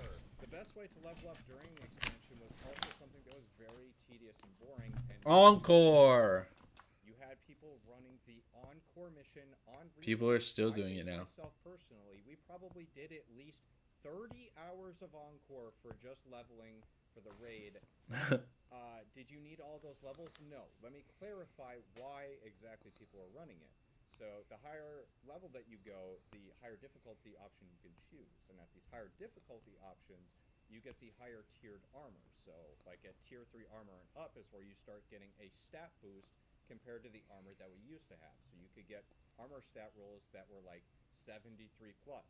So this would give you a little bit of extra juice in your weapon and super stat if you really wanted to go the extra mile. But the grind for doing that was actual hell. Moving on from the whole weapons thing, there are two other big things that were problems in this raid. The first of which is the amount of bugs that went on during this raid. Yeah, there were a lot of freaking bugs. When a new raid comes out, it's really hard to distinguish sometimes whether you're soft locked in a raid or you're just not doing something right. And that really isn't on the shoulders of the player to be able to distinguish that, because we're all going in blind and no one has any idea what's going on. When we're all in a big race to try and see who can finish the raid first, there really needs to be a structure where bugs are the least of our worries. And there were more bugs than I've ever seen before. The amount of times that we had to relaunch the raid was more than every other raid I've done in existence combined. Because every so often, players would have, like, the rounds per minute of their weapons just randomly, like, change to, like, one bullet. We had one of our teammates was, like, reloading his tractor cannon one bullet at a time. What the hell? And then the other thing is that sometimes the rally banners, which are supposed Oh my god, the rally banners. weapons, just wouldn't give you your super. So the solution to this is you had to keep relaunching the raid, which sometimes would take a minute, because when you go to launch the raid and the big green button that says launch, you click it and it just doesn't work. The last thing in terms of the raid race I wanted to address was the blacking out of screens. So a lot of top teams nowadays, it's been getting worse and worse every year, will blur out certain parts of their screen, if not the whole thing, or just completely black it out, so that teams that have scouts, scouts are people that literally just go around to different teams and gather information for their team to try and finish first, they won't be able to get information. They won't be able to see the names of buffs. Sometimes you literally can't even see the gameplay, so it's like all you can hear is noise. And I want to make this very clear before I get deeper into this. I don't blame anybody for trying to do everything that they can to try and win. But I think there is a fine line between wanting to win and ruining the experience for your viewers. Because your viewers are the ones that make it entirely possible for you to have a full-time content creation job. And unfortunately nowadays, we only get one new raid per year. So there's once a year that we get to all sit and celebrate this giant fun event that everybody can be a part of. But it's gotten to a point where half or a lot of the directory is blacking out their screens so they can farm viewership and ads. But they also want, like, the clout and credibility from winning. And I just find it so strange, because I'm a firm believer that these people can win without having to block their screens. If it's so serious to the point where you feel like showing your gameplay is detrimental and giving other teams information, you could just not stream. It's quite literally that simple. And this is coming from someone who has won a raid race without blocking any screen or comms. We won Last Wish without a single mute or screen hiding. And to talk about that a little bit more, I think muting is fine. Completely reasonable to do like a team huddle and be like, hey guys, let's do this while muted. Or let's try this strategy. I don't think strat hiding in itself is a problem because the viewers can still watch the gameplay. They're there for an experience. Alright, well, I want to know, like, what do you think of the freaking DLC? I don't know. What do we think, Eververse or...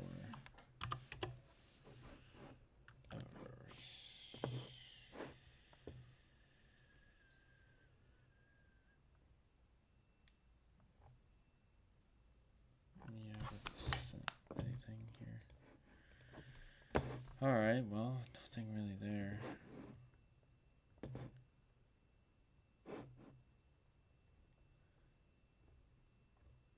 Edge of Fate.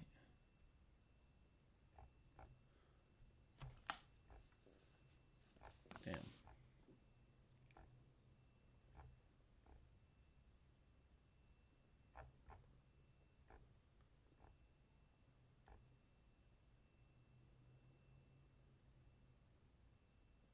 Wait, what? Crash?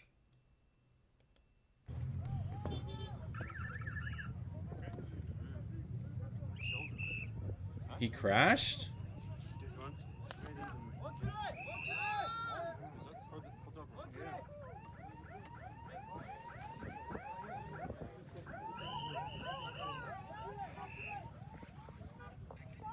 Did Jonas crash?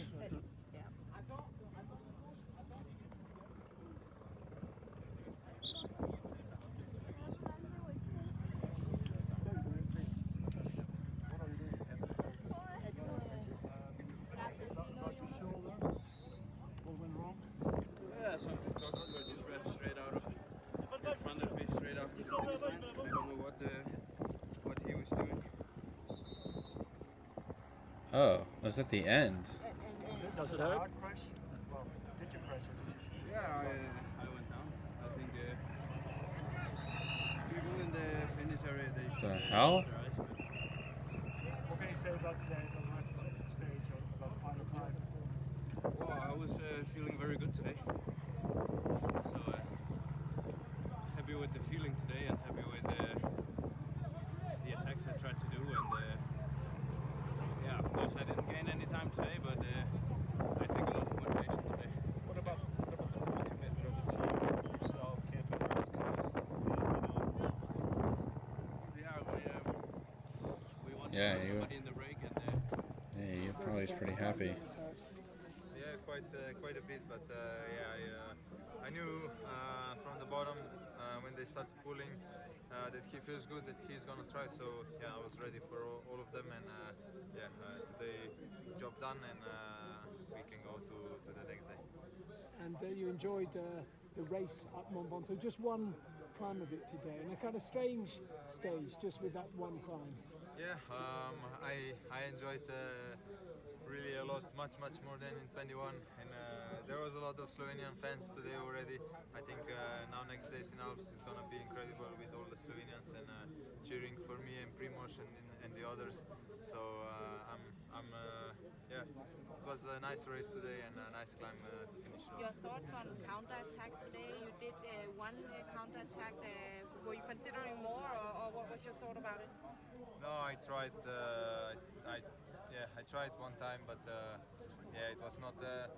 It's not the smartest to explode on this climb, and yeah, I conserve myself, and yeah, I just try to follow Jonas and yeah, do the sprint. But can I just ask? There was an incident that Jonas was taken down by a photographer at the finish line. Did you see anything about that? No, I didn't see, but Luke told me that he was knocked down by a photographer, which is really unfortunate. But he came like super fast to me after finish. He said congrats. I said congrats to him. So he he didn't mention anything that he was on the ground, so I didn't know. I don't know what actually happened. I need to see later. A couple of days ago, you mentioned you have a cold. What can you say about your shape? Shape is good. Yeah. I must say that today was, the day after the rest day. To do big effort on Mont Ventoux, it was is a little bit scary, but I think I managed well yesterday's rest day and going to today's race, and yeah, the shape is here. Last question today: did you at any point think to go for the stage as well today, because it's iconic on Mont Ventoux? Of course, would be nice to win on Mont Ventoux, but yeah, I heard Barbante was fighting for stage win.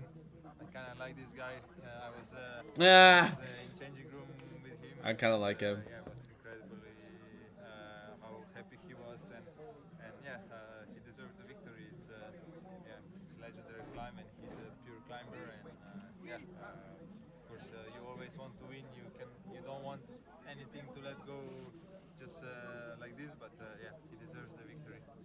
Okay, thanks everybody. Well done, thank you. Thanks. All right. Well, he was super strong today, and so was a Jonas. Ooh, I do want to check.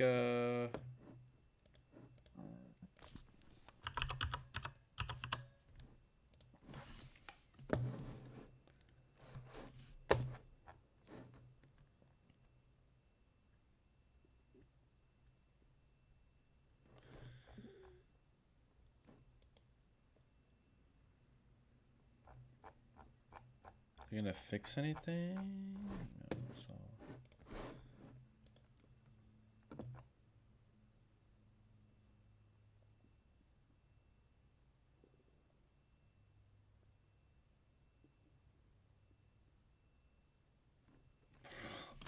This is so Grandmaster difficulty tiers have been disabled in all activities, bro.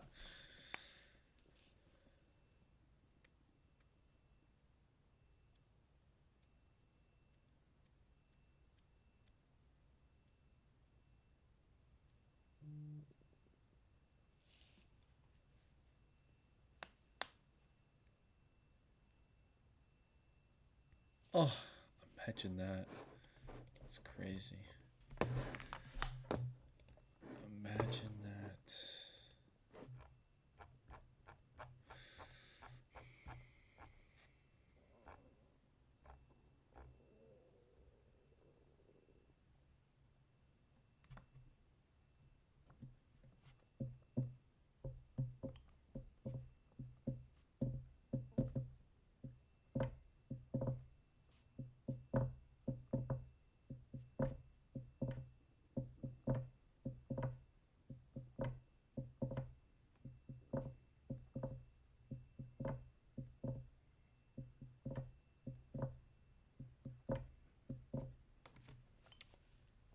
Wait, Grandmaster Fire Team Ups. I thought Expert was already out.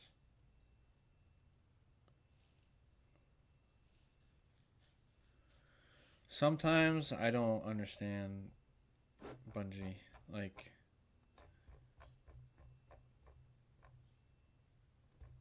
hopefully they fix the loot stuff, because I'm already almost level 300. And yeah, nothing yet.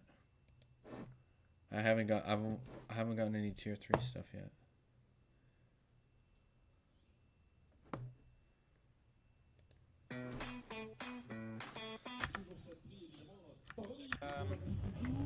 Today Jonas really tried, and they really paced the climb super well, and but luckily I didn't have the same legs as in 2021, so yeah, he's probably very happy.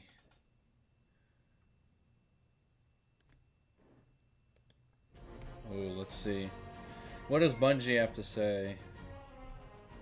We are back today with more What Destiny do you 2 mean broken news, and so armor? are Bungie. This time with more apologies. They confirmed Oh, they messed boy. up the armor stats going into Edge of Fate, although it is fixable, I assume. So that's the positive. I'll explain what that's about. They Oh, also God. outline patch changes we'll be seeing today and some of the future updates they're planning. I believe today, unfortunately, it will mean a nerf for third iteration. Technically, I don't think it's a nerf because the glitch with the weapon was unintended, but doesn't really matter. We're still gonna hate it. On top of that, though, Bungie speak about the contest raid and some of the major issues that appear to have affected that release over the weekend. Otherwise, there's actually a really major power exploit. A lot of players are going to be able to take advantage of it, although probably not everybody, because it requires us to pull gear from previous season passes that we may not have claimed. But nonetheless, if you are able to, It's not really an that's something worth exploit. taking advantage of, and players will absolutely do it, given the absolute snail's pace crawl to obtain power in this update. I mean, it's that, or play Encore until your eyes start bleeding. So we'll round everything up in the video. If Yeah, you find well. it useful, do us a favor and hit subscribe. But otherwise, let's get into it. Bungie say as we approach the first weekly reset, we want to give an update on upcoming fix timelines and share a few resolutions we're hoping to include.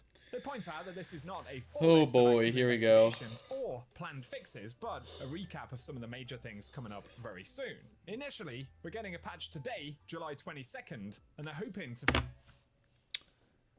Kepler tier 2 and 3 gear focusing displayed an incorrect unlock required.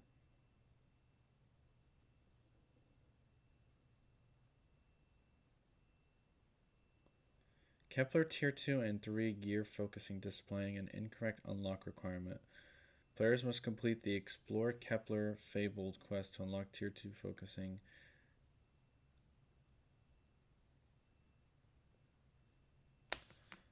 Okay. Fix issues with audio on PlayStation 5.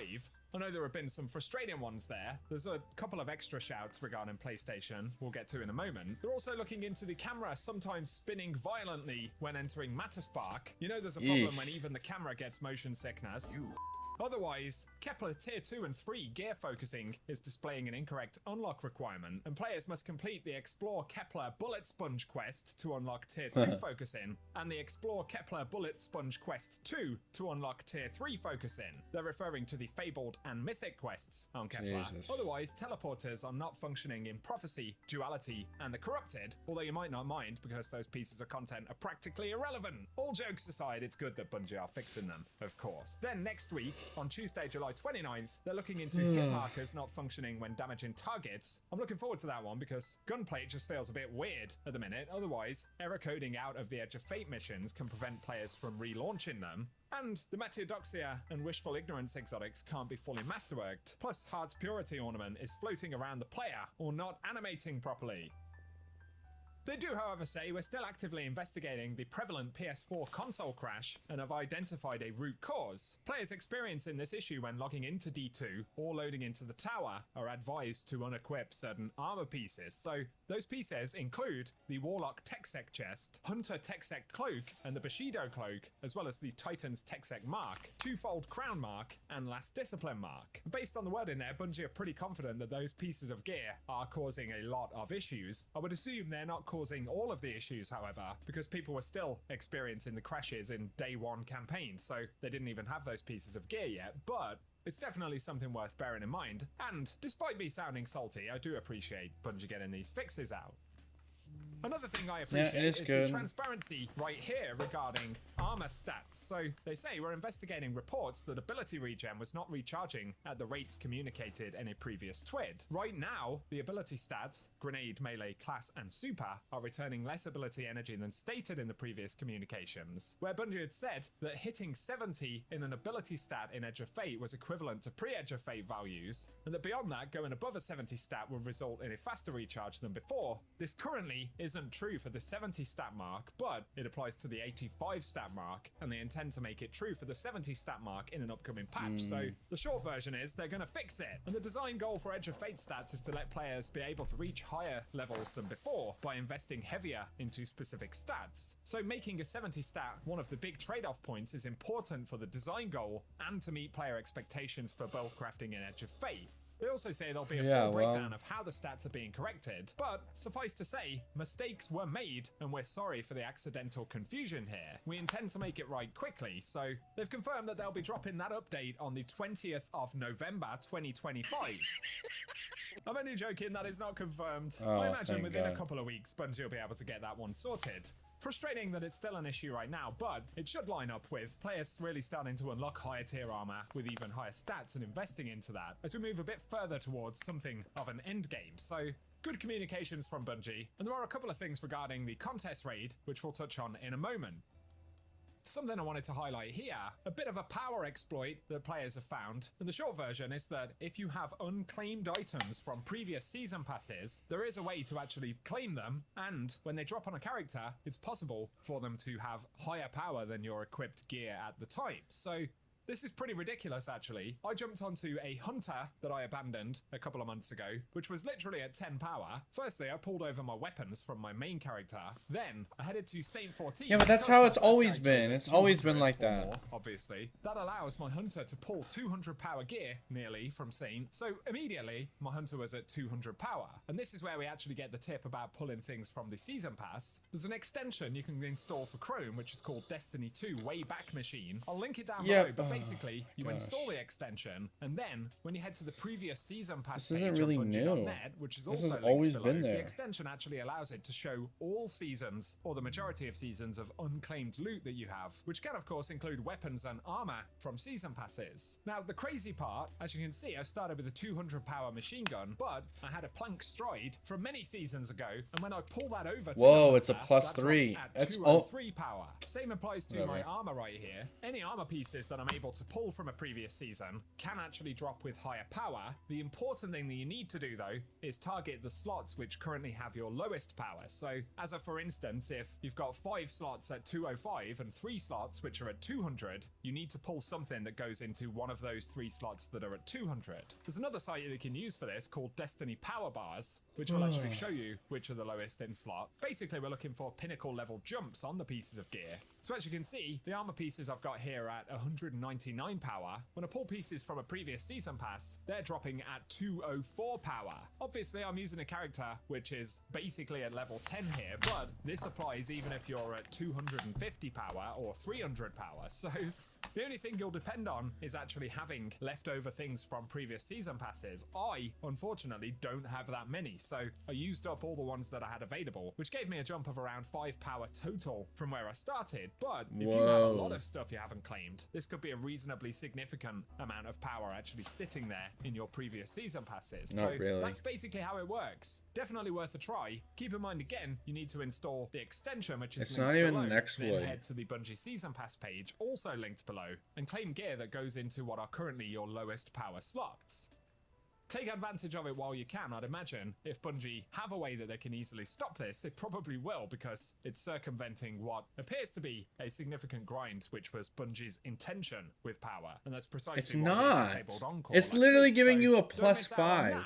Another quick shout here, it is actually possible to get some tier 4 gear in the game right now, and the way to do it basically is to play the weekly missions on Kepler, these ones that are on the left hand side. I actually ran them earlier in the week without knowing this, but if you set the world tier to mythic difficulty and complete them, the Kepler gear engram, the actual milestone reward that's on the activity, can drop tier 4 loot. It can also drop alternate variants of the Kepler armor set, which you're supposed to complete the Fabled or Mythic quests in order to get them, but I actually started getting them before I'd completed that quest. They're not guaranteed, so I imagine it's total RNG, but if you want to roll the dice for chances at some tier 4 gear a couple of times a week before you actually get to 350 power, it's definitely something to keep in mind.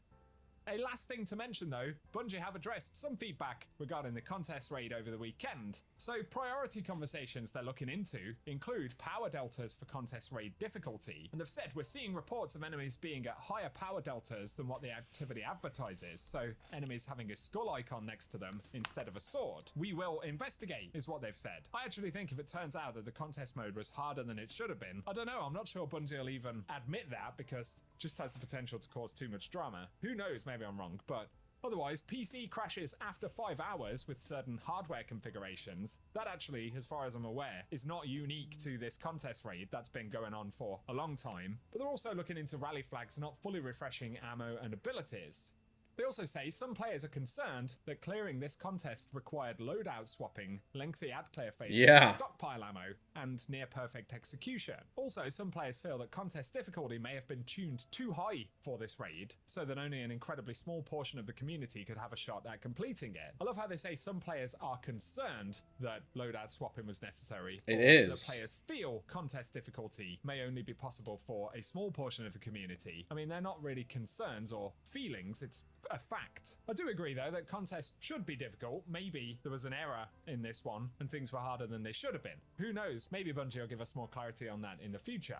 But that's what they've said for the moment. And of course, really, it follows the difficulty trend that we're seeing in Edge of Fate overall. Things do feel very bullet spongy and tanky. The base campaign for solo players kind of felt that way. The legendary campaign, when you're at 20 power or something, felt that way. Fabled and Mythic Kepler feels that way. The raid feels that way. It's sort of the general trend at the moment. Whether you like that or not is a different question, but that's feedback for another day, I'd say. So for the moment, guys, there we go. Yeah, I don't like it. I don't like that everything feels so bullet spongy. I wish they would find a better way to have difficulty.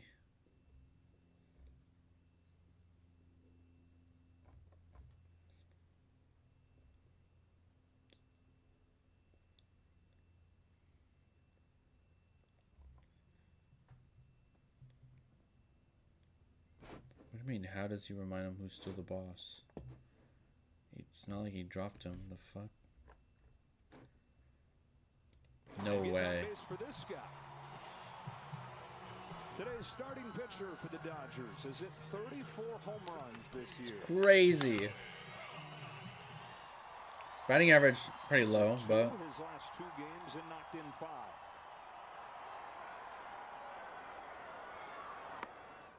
Here they are. Batting average lately has not been up where he would like it, but the power numbers have been real good, whether it's a pull side or opposite field. The last 2 to the oppo side. Damn. So much pop in this bat. And ahead 2-0. A little squeeze there. Home plate umpire Mike Muchlinski.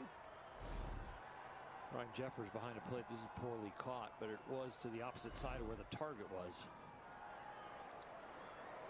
On a 2-0 pitch.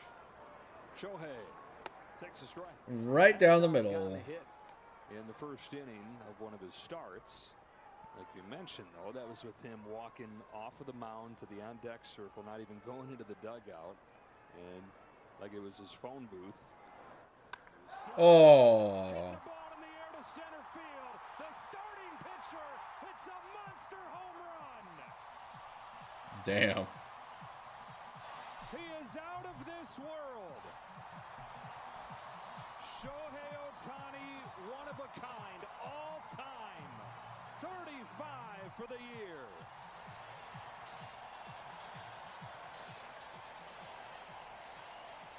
Damn. Shohei Ohtani just of soda. Kind of the very first in these both 3 a ton. Byron Buxton unloads. Hello, Ohtani. That ball is gone.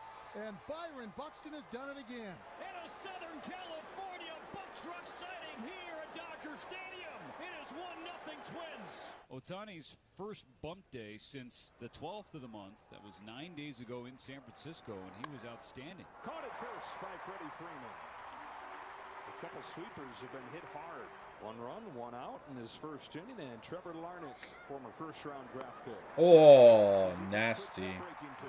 First of the night for Ohtani. This one looks a lot more like his sweeper. It's a 2-out single for the catcher Ryan Jeffers. 2 outs and runner on first. Cody Clemens, good crowd on hand. And Ohtani, ooh, jammed him. A swing and a miss. A fastball at 99 on the inside corner. 2 strikeouts in the first inning for Ohtani, but Buxton's leadoff home run puts the Dodgers in a 1-0 hole after a half inning. All right, we saw this. Can't help but think of that Ethel Merman song, Anything You Can. Our catcher did not start yesterday. To the hole, it's short. Correa slides, picks, he'll skip it across, and Clemens with the scoop. Carlos Correa gets booed a lot, but nowhere does he get booed with as much passion and energy and true loathing as he gets booed here at Dodger Stadium. They don't like him. Shohei Ohtani has accounted for all the runs in this game. Gave up the home run to Byron Buxton. Drove in two. Ohtani's 0-2. Poke to right field. Hernandez runs back. He's got it.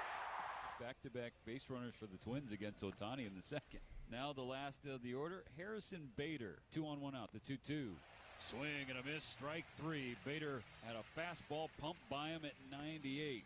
That's strikeout number 3 for Shohei. 2 gone in the second. This is pushed into right field. Teoscar Hernandez on the run, and he makes the catch running toward the line. And Shohei Ohtani strands 2 base runners in a scoreless second inning. Michael Conforto starts this second. Conforto's been a twin killer throughout his career. It's this ball high in the air, foul territory down the right field line. Clemens chasing near the wall. Castro's there, and oh, catch and tumble up onto the wall and into the net. What a wonderful play by Willie Castro in foul territory. And Willie steals a huge out for David Festa. Great play from Castro. So many Damn. amazing things we get to see from Shohei Ohtani when you watch him, and then a million amazing things that we don't see behind the scenes. There's one story I heard about yesterday. He was staying loose in the weight room between at-bats, in front of the mirror going through his pitching delivery. He's going through his delivery, does it a few times, he stops, heads back out to the dugout, puts his helmet on, and crushes a home run. Grounded to second. Kim, back-to-back assists. Now the catcher, Ryan Jeffers. Slice to right, Hernandez over. Hernandez won't get it. That'll land in front of him. Ryan Jeffers, an aggressive turn, but stops. So he is now 2 for 2. Well, he causes the last bit of traffic, hopefully, for Shohei, but 5 total base runners over his previous 4 starts. Now he has 5 base runners in this game already. A little bit more traffic he's pitching in than he's used to. Ohtani's 0-1. Lifted to right field. Hernandez goes back with room. That'll do it for Ohtani tonight. So another 2-out base hit strangled in the third by Ohtani. Tommy Edmonds, switch hitting third baseman, leads off for LA. He struck him out with the changeup. Second strikeout for Festa. Gross. Here's the 3-2. Swung on and tipped it. Also McGrovey gross. struck him out. David Festa fans Shohei Ohtani. That's 9 in a row retired by the Slim Reaper. 3 innings in the book, so now Dustin May for the top of the 4th. Kicks and fires. Correa chops it to the first base side. Freddie running toward the line, snares it, spins and throws. The Dustin May covering the bag. Oh, baby, what a play by Freddie. That is amazing. That's not a play, folks, that you say, well, I'm going to work on this play today. No. You either have the athleticism and the thought to fielded the ball. By the time he got it, he was in foul territory. As he's on the move, Nice. turns his back, turns and spins to his left, and still made a good throw to first. Lewis awaits. Pitch delivered, swung on and shot through the right side for a base hit. Got on top of one and he hits it to right. 2 for 2 night for Royce Lewis. Another good sign for Twins fans. Royce at first base represents the tying run. And it will once again be up to Byron Buxton, who gets his first look at Dustin May. Byron's incredible magic carpet ride of a season continuing here at Dodger Stadium. And a foul, and hopefully Byron's okay. Down to a knee, but will pop back up. And Nick Paparesta will head Youch. up. See what we got here. Right above, it never hits the pad. And he'll stay in the game. And Buxton is still bouncing around at the edge of the dirt there, trying to get some feeling and some blood back. Well, you know, there's toward the shin. There's already some tenderness there. He would not be wearing that shin guard to begin with. It is hit in the air, shallow right center field. Teoscar Hernandez is there to call off Pages and make the catch calmly for the third and final out. 3, 4, and 5 for the Dodgers coming up in a 2-1 game in the 4th. Festamo, since giving up a 2-run home run to Ohtani, he has not allowed another base run. Smith cracks one in the air, deep center field. Buxton going back, running out of room. Goodbye. Well, a lot of these guys in this Dodger lineup are in Damn. scoring position when they're in the batter's box. So they need that lately. 7 of the 12 runs that they scored against Milwaukee come by this, a big fly. Shohei Ohtani leading off the 6th inning, facing David Festa. And that's strike 3 looking. And he is out number 1, 5th strikeout for Festa. To Will, his 13th. He leads the league in average and on base. His slugging is now into the top 10 in the league. Rips another left center field. Damn. He's on the seats again. A long home run from Will Smith is his second of the game. And it's 4-1. The His power is much bigger than his celebrations. 2-2 comes home, and Freeman pulls one off the glove of Clemens and into right field. He's hustling for second. Warner's up with it. Throw late. Double for Freddie Freeman. Freddie Freeman pulls in front of Lou Gehrig on the all-time doubles list with a 1-0 Damn. here in the bottom of the sixth. So 2 down, and now Conforto 0 for 2 tonight. Slice to left field, shallow. Bader coming out. That's a hit. Freeman will try and score in front of the plate to catch the tag, and Freeman is out. So a 2-out send, and Bader with a dart to the plate, and Freeman out easily on a good throw from Bader. Jeffers applying the tag. It's the Dodgers 4. Damn, what a throw. Pages 0 for 2 in this game. Pitch. Pages rifles the ball to left field, drifting back toward the wall. This one's going to leave the yard too. The Dodgers with their 4th home run of the night. That was a missile from Andy Pages, his 18th home run of the season, and it's now 5-1 LA. First and third, 2 out. Last of the order, Harrison Bader. And again, we bring up the topic of the Twins' struggles with runners on base, and Bader is really the poster child for that tonight. Steered at third by Tommy Ballgame. First and second in the top of the ninth, the Dodgers lead. That's 5-1. crazy. Tanner Scott needs to be bailed out. Kirby Yates is getting loose. The 2-2 from Scott is in the dirt for ball 3. Tanner Scott, after the way he reacted after that last pitch, Dave Roberts is coming to talk with him. Oh no. Yep. He's grabbing his back leg. He's grabbing that hamstring, and he's going to leave this game. The Twins trying to make things interesting. Tying run comes to the plate. Cody Clemens has had a Huh. flair for the dramatic this year. To left center field and playable. Outman over. Will make the catch. Buxton will tag and scored. It's a sac fly for Clemens, and it's 5-2. It's now 5-2. And it'll be up to Carlos Correa. Like a It's movie 5-2. set in the last scene. Representing the Diamondbacks. Driven to center field. Outman goes back. He's at the wall. Makes the catch to end the game. Wow. And the villain comes up short. Usually it's the villain, that's the rabbit. Ultimately, the Dodgers hang on and win 5-2. Damn. That ending. Crazy. Correa almost hitting a freaking game-tying homer. The riskiest case.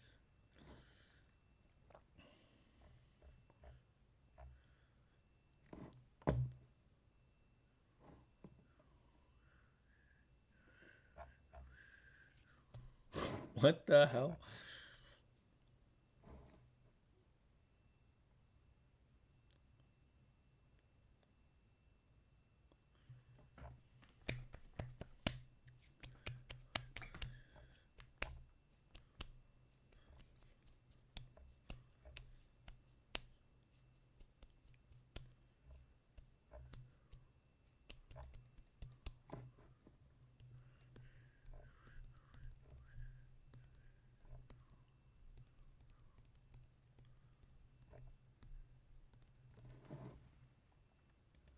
Well, hello my friends. It's been a while. You might be able to tell that I've reached power level 400 already. You're able to get tier 5 gear, but it's curated for now. So tier 4 is pretty simple, but I have some problems with this one too. Tier 4 gear is obtained by completing an activity or a Kepler mythic mission weekly. So if you go on the planetary thing, you can do the time latch missions and they will reward you with tier 4 gear. If you customize it to mythic, it's going to say potential reward Kepler gear and it's tier 4. Now, yeah, there's a problem. And I want you to see this and understand why it's so frustrating. I can go on any of the portal activities, so Solo, Fireteam, Pinnacle, and Crucible. The Crucible one is kind of irrelevant because no matter what you do, you're probably not going to go over a B. I have reached the gold tier, meaning I am now able to get tier 4 drops out of my loot. But with the tier 4 gear, it's a little bit tedious. So I pay attention to the score here. It says 81,000 is the forecast. Now, I go on master, I put on every single modifier that gives me the most crucial increase, which would be the plus 20 ones. So it will look something like this. I can maximum reach a C plus with this, and I on top of that need to do loadout equipment locked, no HUD, and I need to do starting with no ammo. In the best possible scenario, I can get a B plus. You know what that means? That means there is no chance of me getting, very low chances of me getting the tier 4 gear. There is a chance because I have been getting drops from time to time, but the amount of drops, Bro, that's insane. and you can see here that A does reward you with tier 4. It's just you're not gonna be able to reach the score most of the time, and if you do, it's still a gamble. And especially with the solo ops, which are locked onto how much score you're gonna get. It's literally telling you I'm gonna reach 690,000, and it doesn't. I can't get it. So I can get to A tier, but I can't get the full bar completed, meaning I get 874, which means I'm also missing almost 150,000, if not more. Now, you're wondering, why is there no more difficulty versions than Master if I'm capped at even progressing? Well, Bungie did this intentionally, from what I could gather. They did come out and state that they are going to disable Grandmaster activities for now. I think this is complete bullshit because they were kind of saying it was related to a bug, which is why they had to disable it, but I think it's because they don't want people to be able to farm tier 4 and tier 5 gear easily at the current state. Because if it did, people would probably already be 450. 450 or the last 50 power levels are locked behind higher tier drops. But it's like, they want us to grind, yet they are not allowing us to. Like, 90 hours is a long time. Like, I've been grinding for at least like 40 or 50 hours. Like, let me grind. Tier 5s and higher tier activities. I simply cannot get any higher drops from Master than 400. That's the cap. You can get higher drops, but it has to be very specific and niche things. Now, I'm not sure exactly how you get the tier 5 drops that drop over 400 at the current state, but I know how to get it, but it's unobtainable. Yeah. So you can go in the portal, you can click on Seasonal Hub, and one of the things you'll notice is there's 3 little tabs here. You have Seasonal Title, you have Challenges, and you have Challenges. Oh, Play Now. Right. You look at the Play Now, and you can see there is 6 missions. I know! So missions. But one of them is locked because I'm not 450 yet, but the way I'm supposed to get 410, my bad, 410. The way I'm supposed to get 410 is by completing Grandmaster Whisper, or whatever the weekly one is. I'm not sure if it changes every week, because the weekly reset haven't hit yet. But it says disabled Guardian rank too low. Now, that's the same prompt you get on every single one of these. And as you can see, this one drops tier 3, this one drops tier 4, and then tier 5 and tier 5. But you cannot access I know you can't launch it! To reach the current Guardian rank. Now, but to get... I am missing one to rank up, and that is... Yeah, and that's that. A conquest from the Seasonal tab on the Play Now. So, if you go and check, Seasonal Hub, Play Now, Conquest.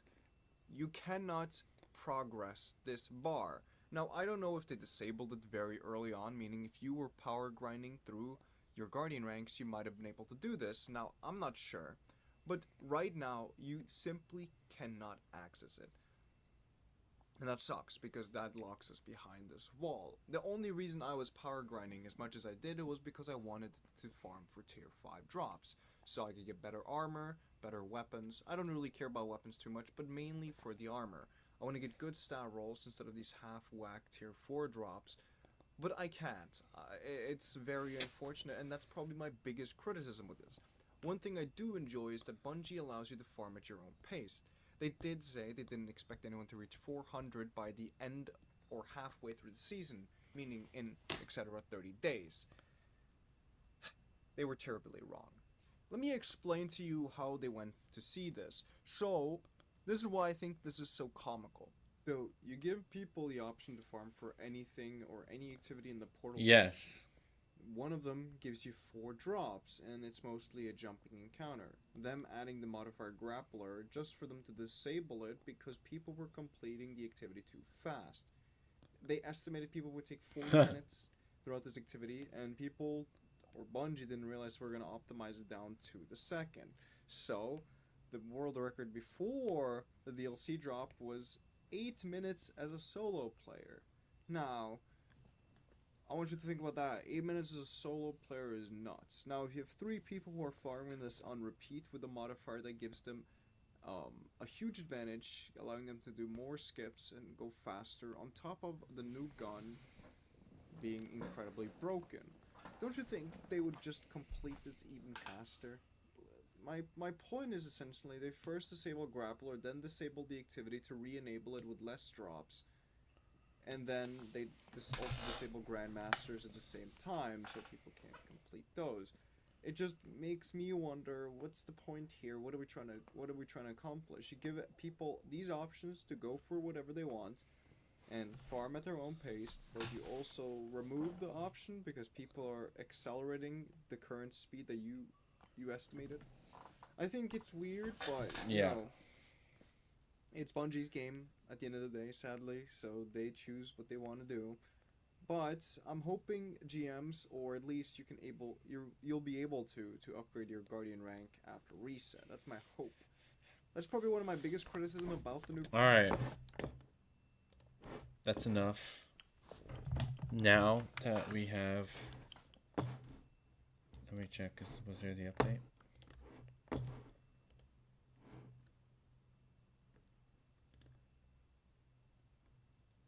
I'm gonna check.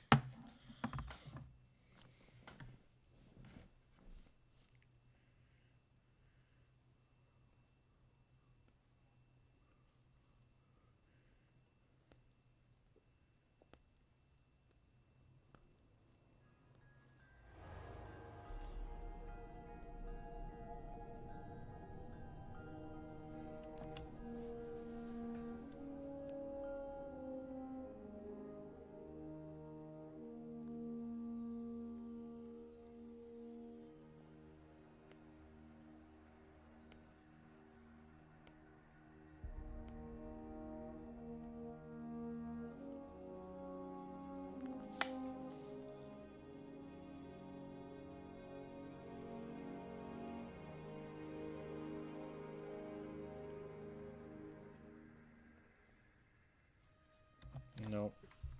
They're still down unless I didn't do the update. Check.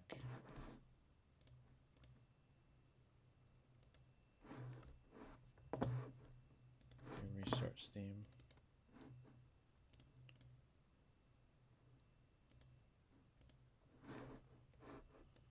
Are people in right now? Let me check.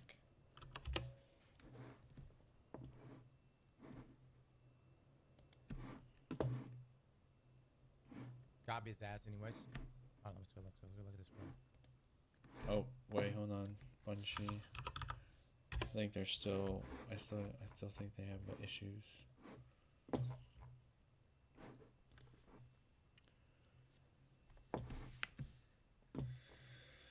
Okay, here we go.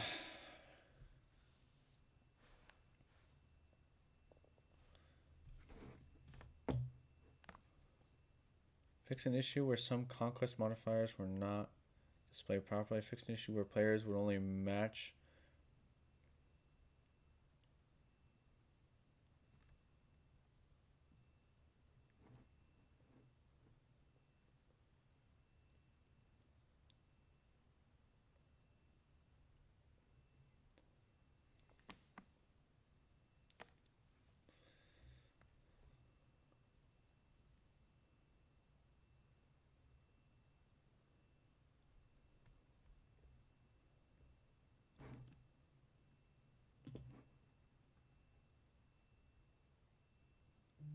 Oh.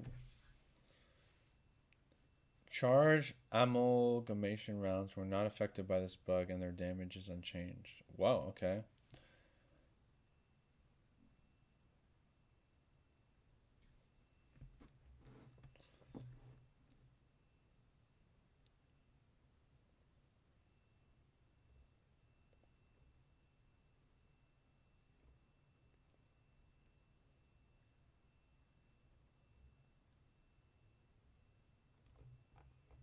So they have not changed.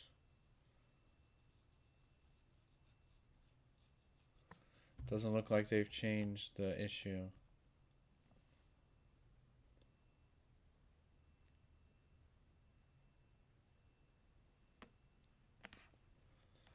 Damn. At least that's what it looks like.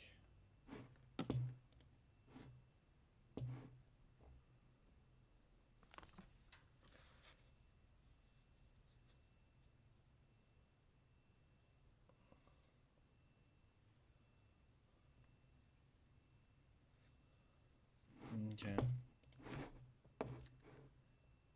Still nothing so far.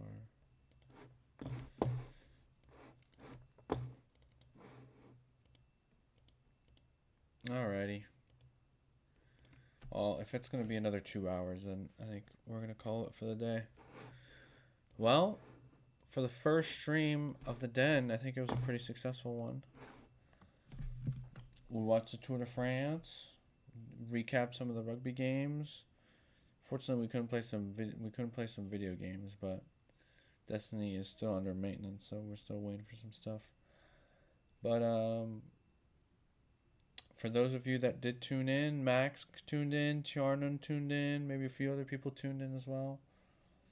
Thanks again for tuning in. I'm gonna put something on my Instagram if you guys want to do another stream tomorrow, or we wait till Thursday. I was planning on doing another one Thursday morning to watch the other mountain stage of the tour, but if you guys want to do another one tomorrow, then we can. But I'll put a poll up in on my Instagram. But thank you guys for tuning in to the Den podcast / stream. I think next time we're gonna do one on Twitch, since I know how to work Twitch, but I'll post that in the on my Instagram. So thanks again for tuning in. We will see you guys in the next one. We'll see you either tomorrow or on Thursday. Take it easy, guys.